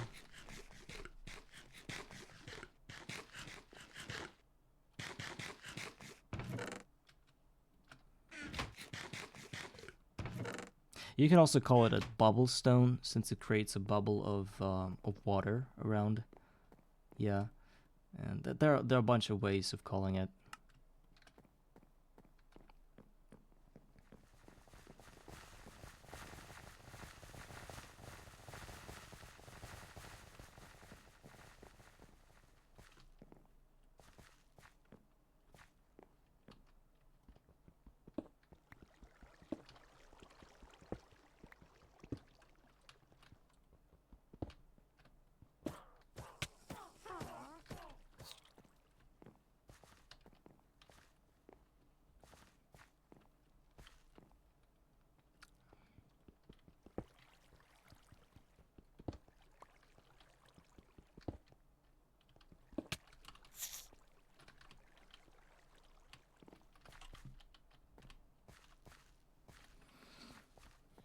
I'm not afraid of silverfish. I'm afraid of those that that have fishing rods. Look-alike stone, yeah.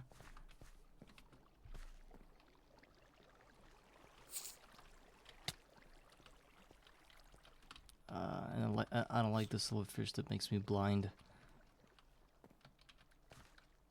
Where am I now? Oh yeah, I could see. I could look at on the map and see.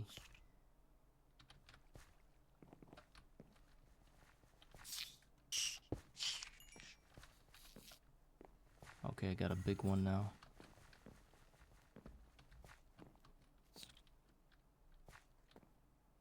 Okay, they fell.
Instead of clapping me, you can clap the developer for developing these idiotic mobs. They're so annoying. It's like, what can be more annoying than a drowned creeper that blows up and creates a bubble of cobblestone around target, and then in order to get out of it, you can just probably break the cobblestone, but there's a 50% chance that you'll get silverfish. And some of it can be with particles around them, so there can be sending lightnings at you or something else. Some of them can have fishing rods. They're gonna hook you back in. And whenever you hit them to get rid of them, you spawn more silverfish. And each destroyed block of cobblestone creates a sort of like a fountain of water that doesn't allow you to come back easily into the onto the whole thing to destroy it. So it's like layers and layers upon layers of annoyance. That does sound like GTNH though.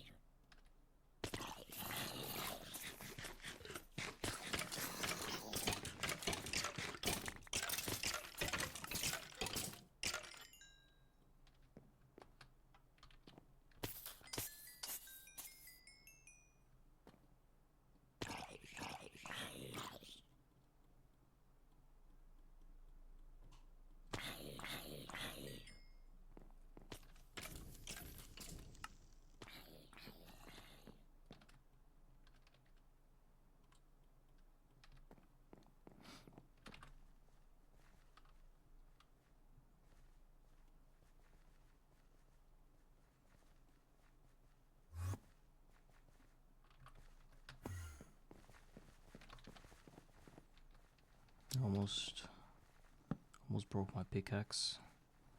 Well,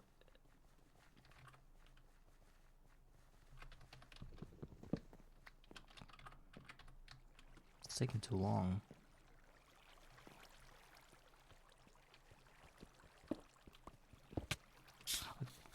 Shoot.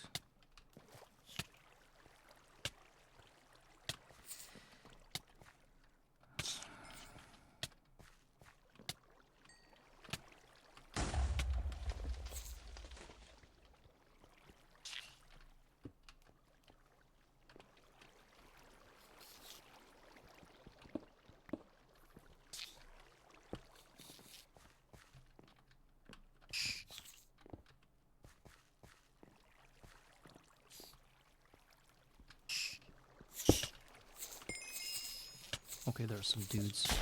Oh my god. This one, oh my god. The hell with them. I hit one dude and they spawned like a lot of those silverfish and now the whole thing is burning. But I think I'm fine.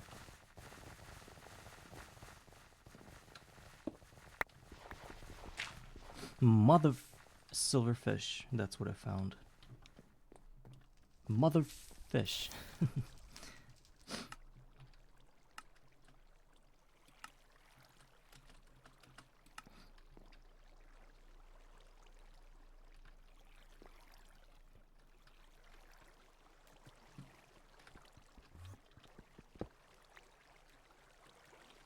Mother of Gog.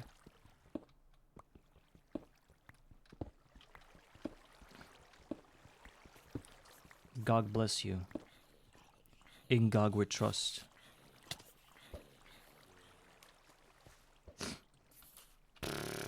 Just yanked me off this shit.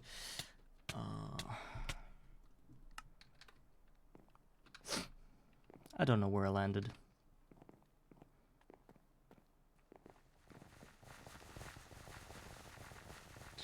That's not the spot I wanted to land at.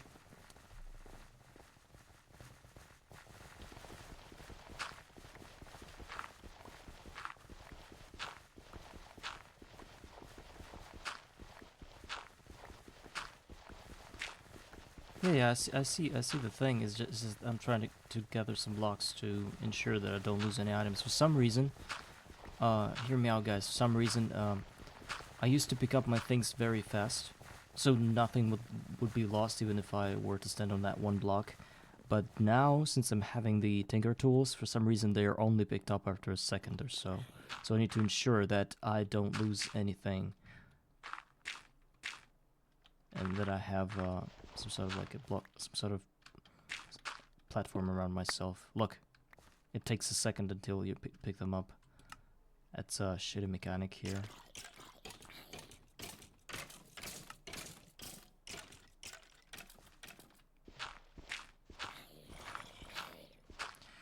Well,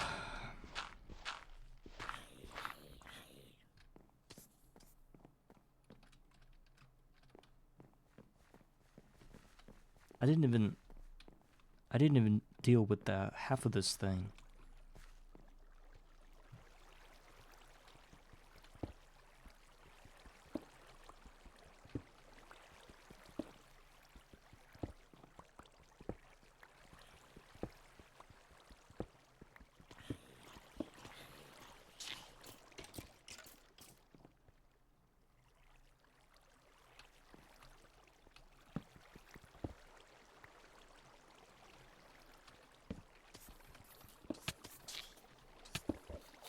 Oh my god, the fishing rod. And no, I don't want to die inside this thing again.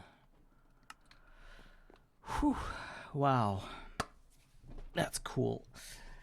Oh, I hate this game. Why did they... Which force? You mean the force that you can grow in with crop sticks? Perhaps force plasma would be better. For those who played up to LEV level farther.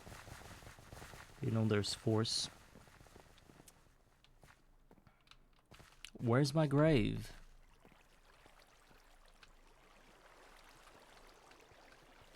Does anybody see my grave?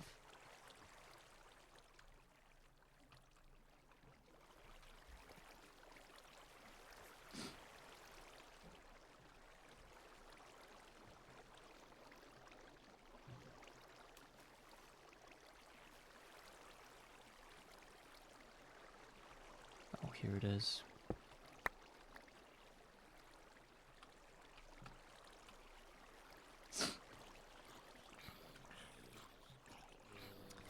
Of course, Force lost half the items.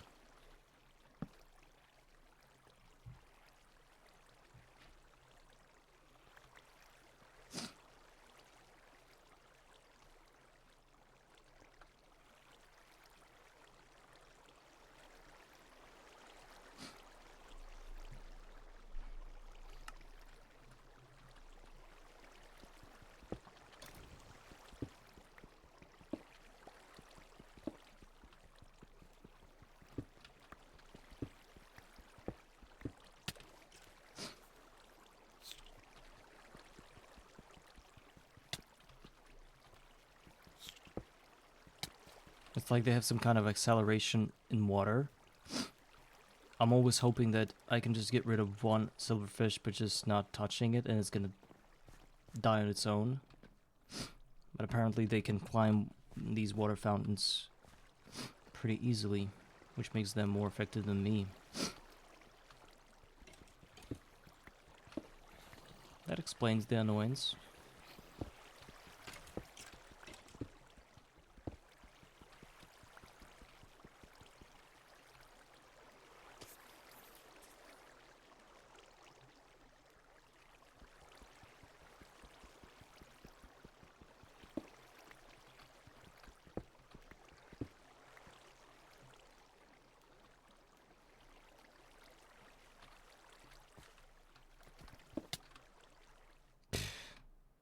I mean,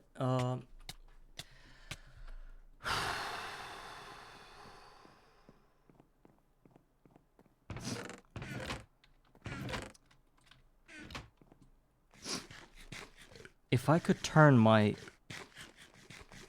disappointment size, I mean the exhales, into free energy by just doing that into a windmill of sorts, I could probably be at MV level now with all the voltage I'll be getting.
No.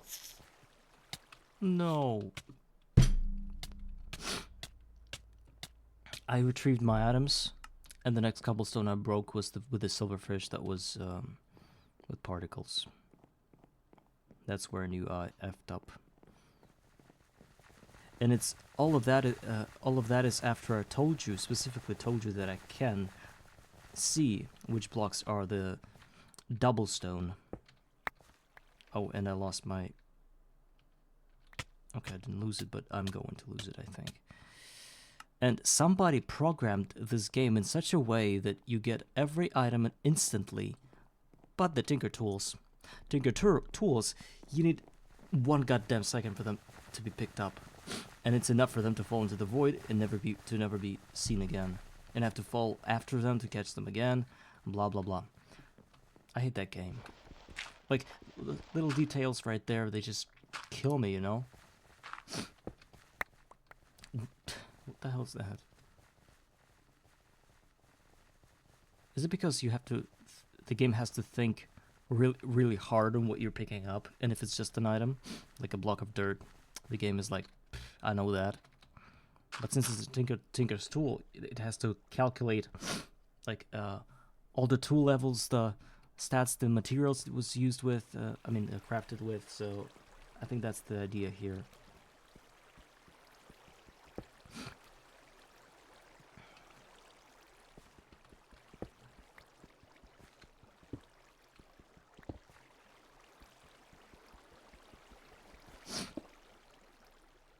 I think I should get rid of water first.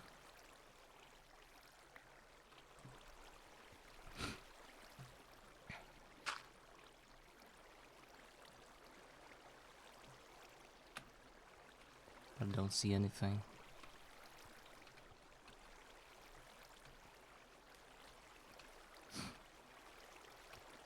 I think I'm just gonna pillar up the bottom part of this thing. It's gonna take some time, but hopefully it'll be useful.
I think I first want to make sure that I build the walls so that it's not sending me like into the void with fountains. I want to make sure there are no fountains on this cobblestone sphere. And then I'll deal with the metal part of it the same way, pillaring it up.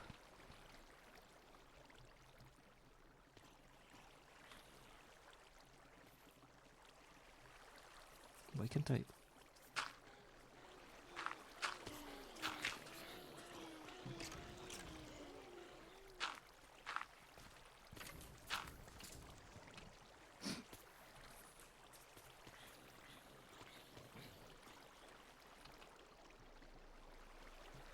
Okay, I legit figured out a way for a new speedrun category. I think that'll be very fun to do. So the initial prerequisites is to stand on a flat wall or whatever you want.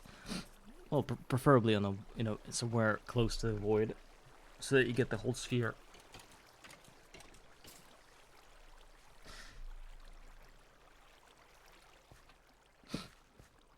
And then you sort of let the creeper kill you, but you are...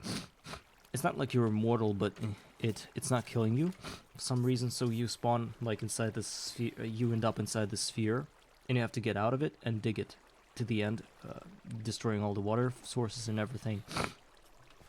I don't think it can be done in less than 10 minutes. I legit think it can be done.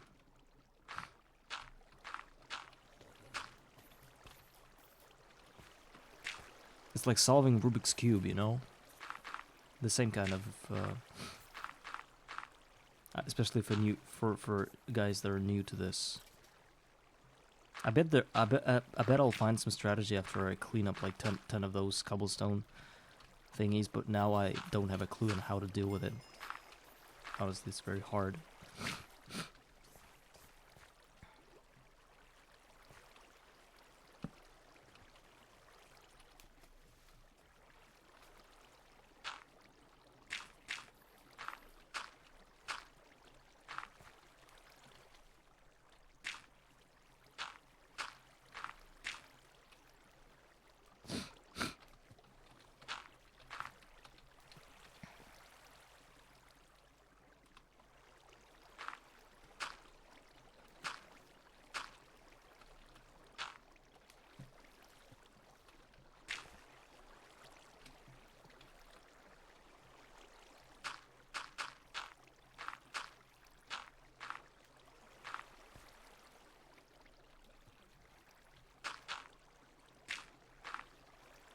You know what's missing?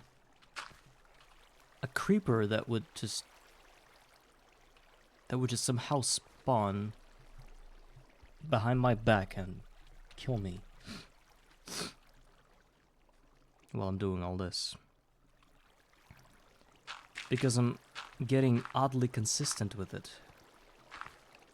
And GTNH does not really let you do that this much, so I'm waiting for a thing to happen.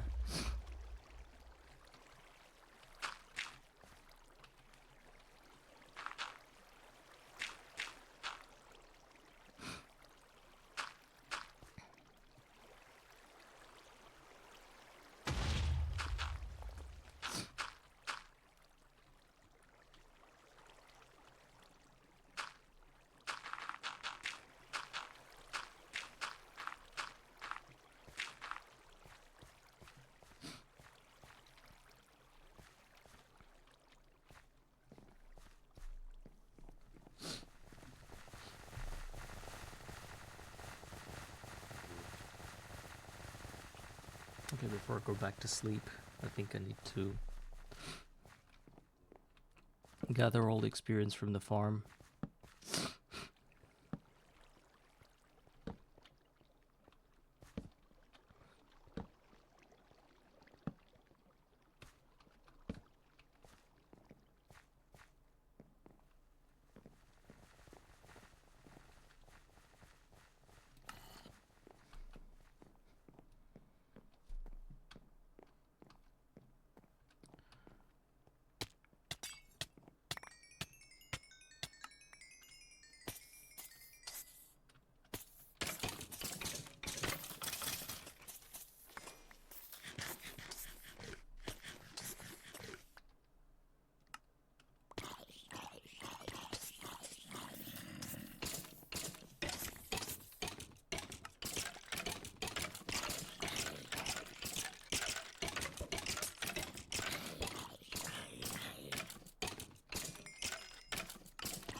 It's treating me good, but the fact that I had to get rid of this cobblestone...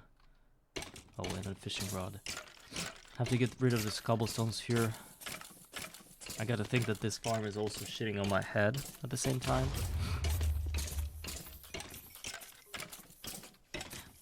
Anyway, I would... Yeah. Look how it treats me. It's just kicked me off the platform just now.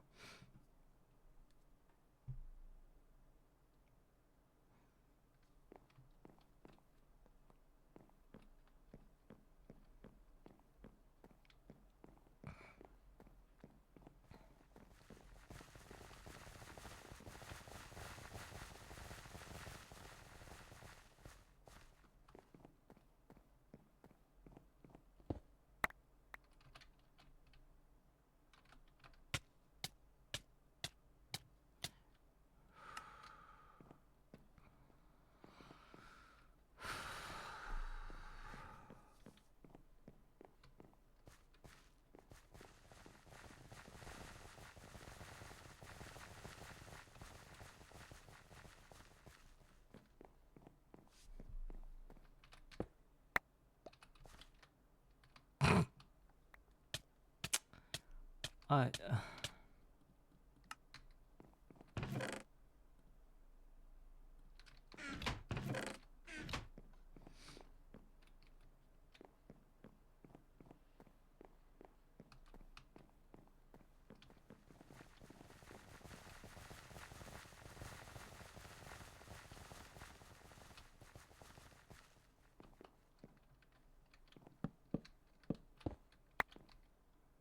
So what did I lose?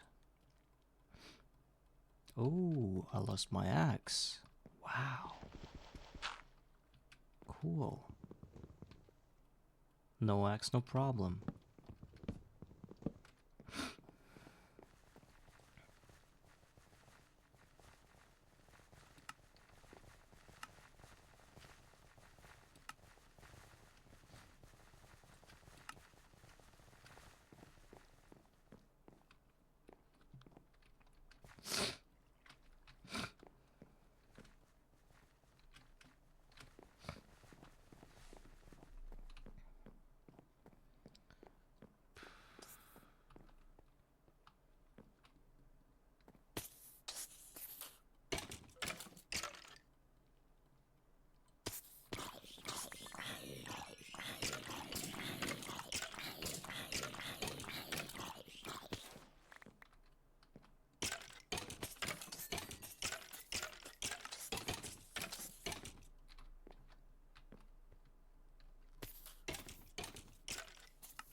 Slowly but surely we are getting rid of this thing.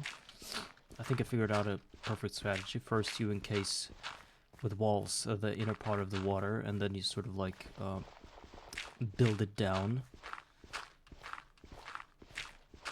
until you fill it entirely with so you fill it layer by layer so that nothing ever flows again, so the water is always still.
Well, it's not because of that. I still need water because I don't have the tank yet. But I have an abundance of it because I have 3 more spheres. So this one in particular I'm going to just destroy and collect all the cobblestone without water, because it sort of messes up my idea of having this farm without anything around it. And this thing here, it is sort of in the way of that.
think I can finally see the end of it. No water.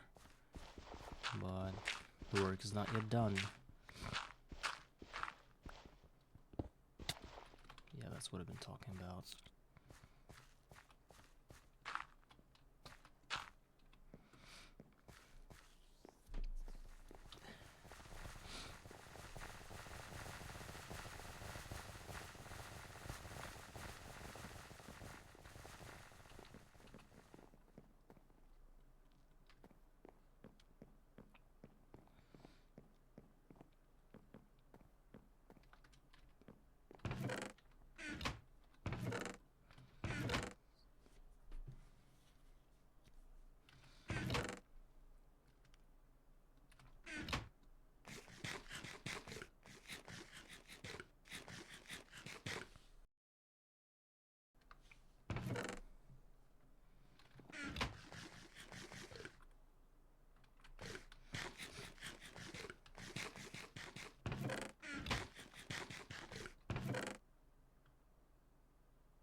What's funny about the doublestone is that it's destroyed with the same speed using every tool, even your fist.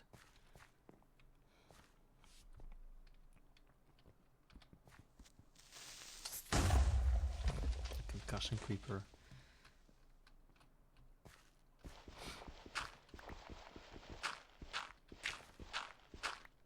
So let's try to have some fun here.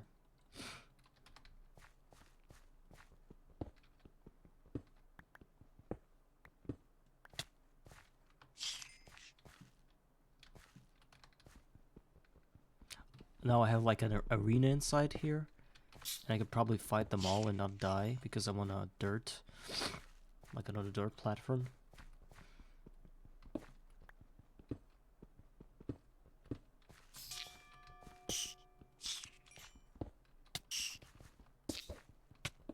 Yeah. Oh my god. Now it starts to be interesting. Yeah, I'm gonna die here. Shoot. Arena mode did not work quite well. The result, I died.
I think I'm starting to get sick from this game.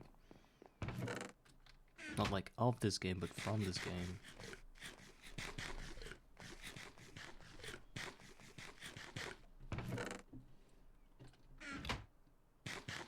Or perhaps it's the usual autumn cold. It's pretty common in where I live.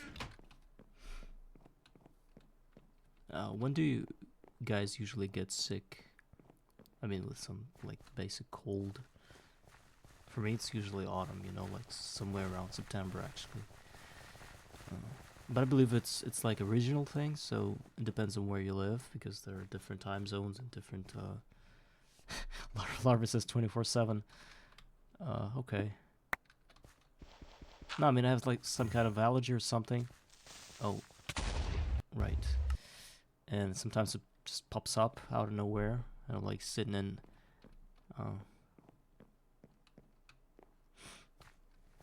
sitting in, basically doing these sounds with my nose. But usually it's around autumn. Though for some people that have allergies, it's more common when they have some allergies during spring.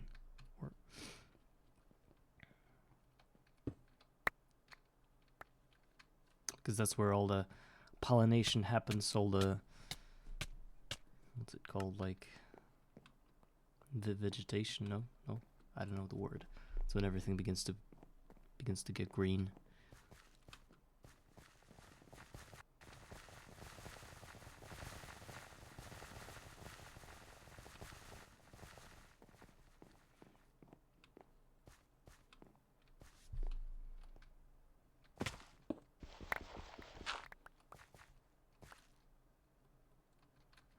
Well, at least you're not dealing with drowned creeper crap.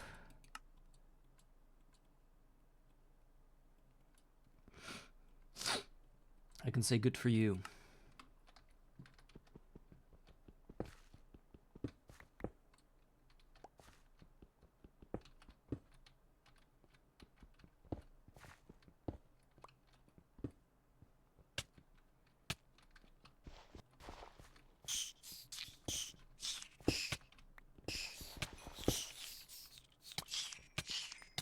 Oh no. Come on. Actually, a bunch of them attacked me, and I even killed them all. Somehow I lived through all of it. I don't think so, Console, I don't think so. But you see, when they spawned like crazy after I hit the first one, after I killed them, no more spawned. And that might have given you the idea that those were the last ones. But I think it's not true. I think it's just that there's like some limitations when it comes to how many can spawn at a time when you fight with them. We'll see. Maybe you're true. Maybe that's true.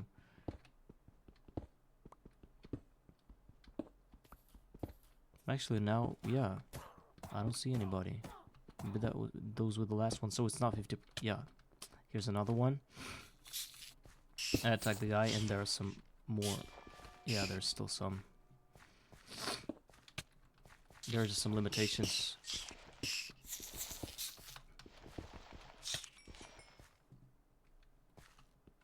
No, it's fine. I thought about it as well. You didn't encourage me to do anything. I did it myself.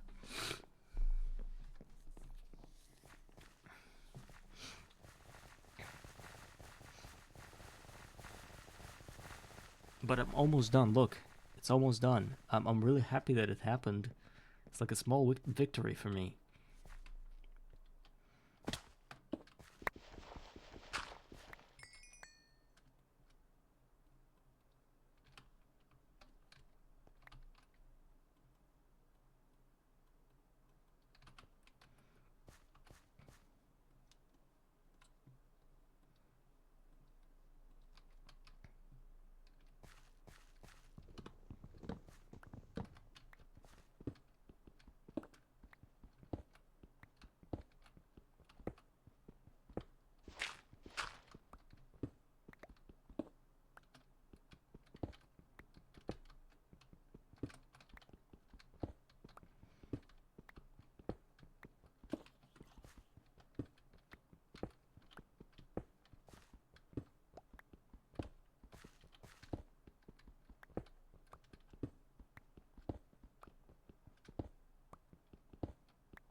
Oh, this one fell.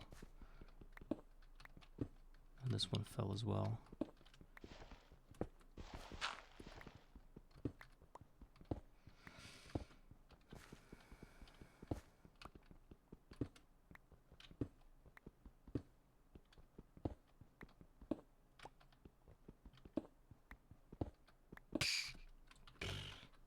This what took me down with him.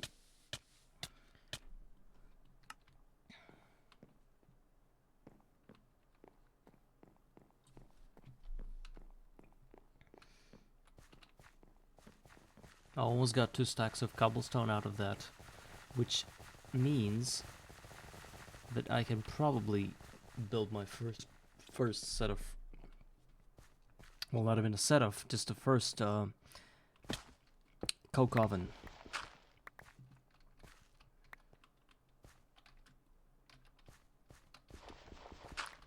Oh my god, I fell again.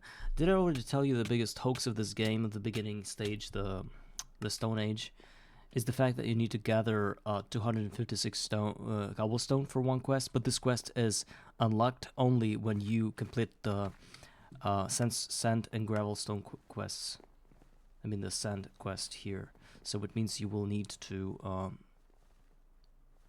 get 64 more cobblestone before you get 256. Because you could probably fit that 64 into a 256, but the game doesn't allow you to do that.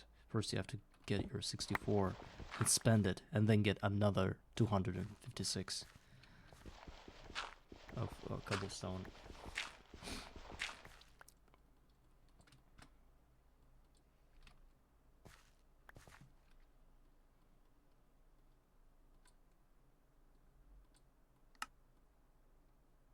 This is the Greg way. Yeah, even Greg did not imagine that somebody could play Skyblock level of that, Skyblock version of that. So Larva knows what I'm talking about. He's about to build 46 coke ovens. Why is it 46? It's not a good number. I mean, it's either has to be like what, 46? I mean 64 or 48 or 32 or 16. Yeah, 48. Oh, maybe because Larvy's got one already, and he's just going to add 47 more. Piping. What piping? Oh, okay. So now we understand. Before you had 60, said 60. Oh, it's 46. I did not understand why. Because even if he had one, it would be one off from the real number, from a cool number.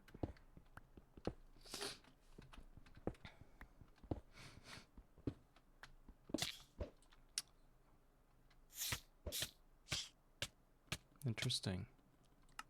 By full, you mean like, yeah, full height, full width. Yeah, Contosul, it's easy. You enter this diamond armor tab, and you add it to your head slot. So not just the usual armor slots, but the head slot in the armor tab.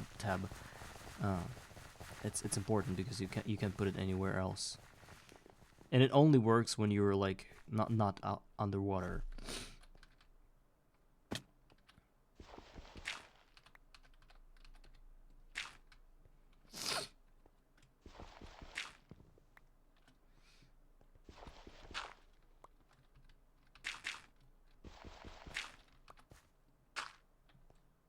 No, I did not modify anything. I'm playing the game. Well, I modified the thing to work with Garden of Grind, but it did. I bet it did not include anything. I think it's default. Yes. Maybe some kind of dynamic lighting, but I didn't do anything with it either. So. Oh, and I lost my pickaxe. How wonderful. Just before the end of it, I lost my pickaxe, so now I can't dig anything.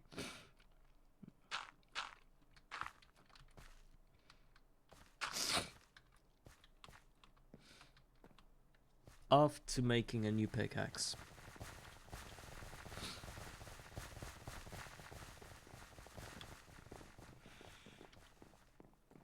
Oh my god. No, it's gotta work. I know why it doesn't work in your world. It has to work.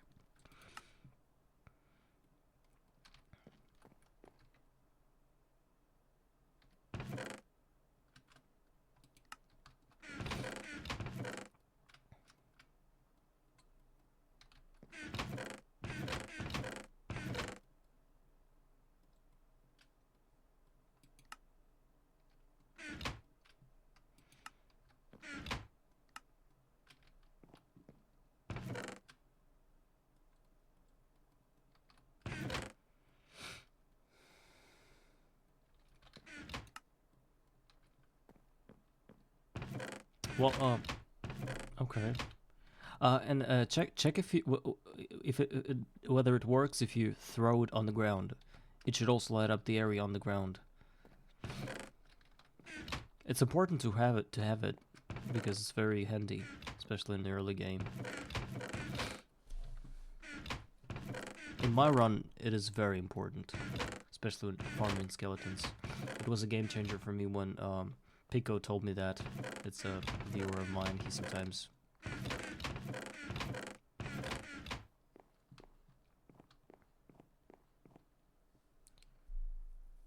Okay.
There are so many silverfish hiding in the bottom layer of this thing.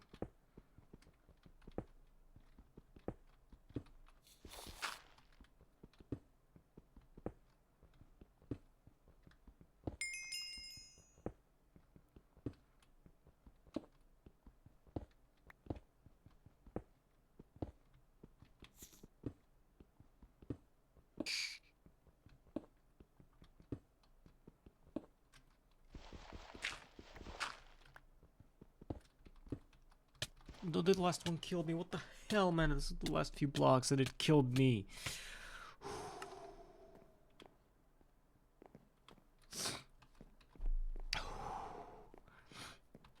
And getting these last few blocks can take me 30 more minutes. I know what I'm saying is just outright stupid, but I see it. I see that it's gonna take me half an hour at least.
I just fell. I hate myself. I hate myself so much. I mean, let me just finish this goddamn thing so I can go to sleep. What the hell, man? I mean...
Okay, guys, I think it's done.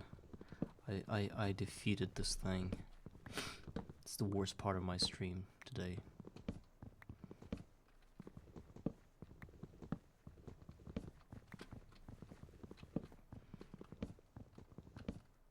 Now I understand why mining off stream is a good idea.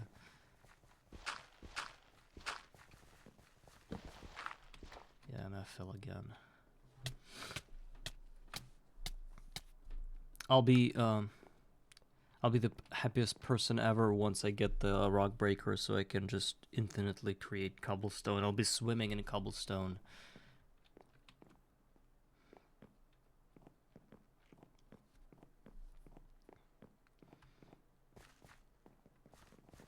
It'll be one of the first machines that I build in LV level on LV tier.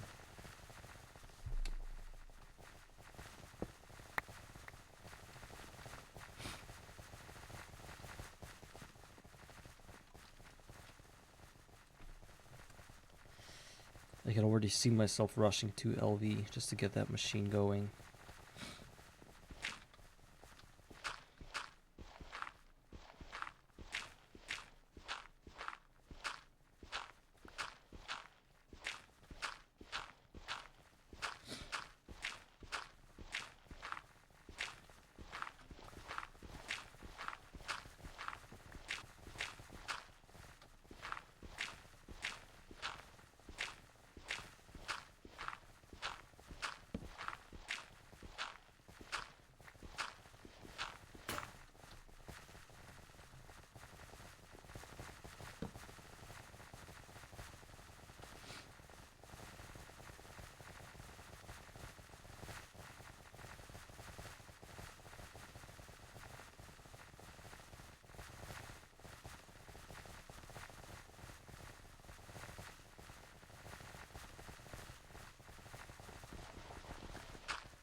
No, we're not rich.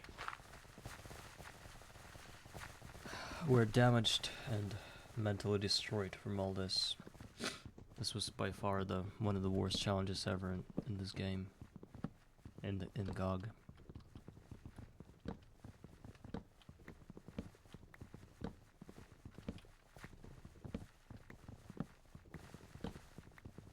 That just drained me mentally and physically, I think.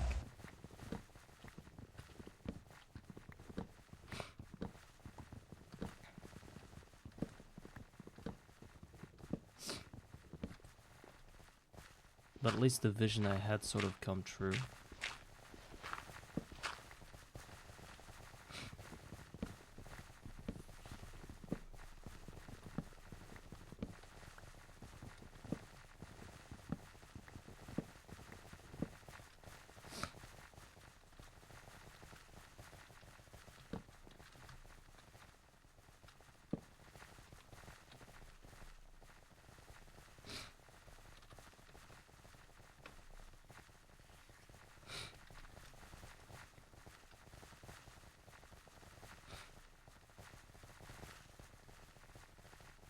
Actually, no.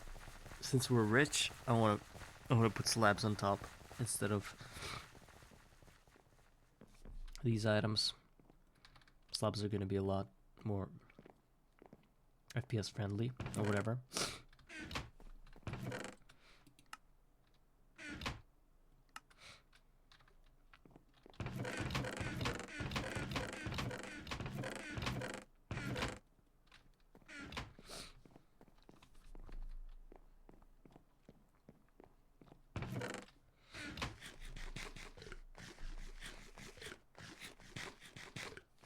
So I'm hoping to see no more ender creepers ever, because that's the only reason I did it. It's for them to stop appearing. And if I see these guys around again, I don't know what to do. I'm literally gonna flip out then.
Okay guys, today's project is done. I think I'm gonna off the stream now.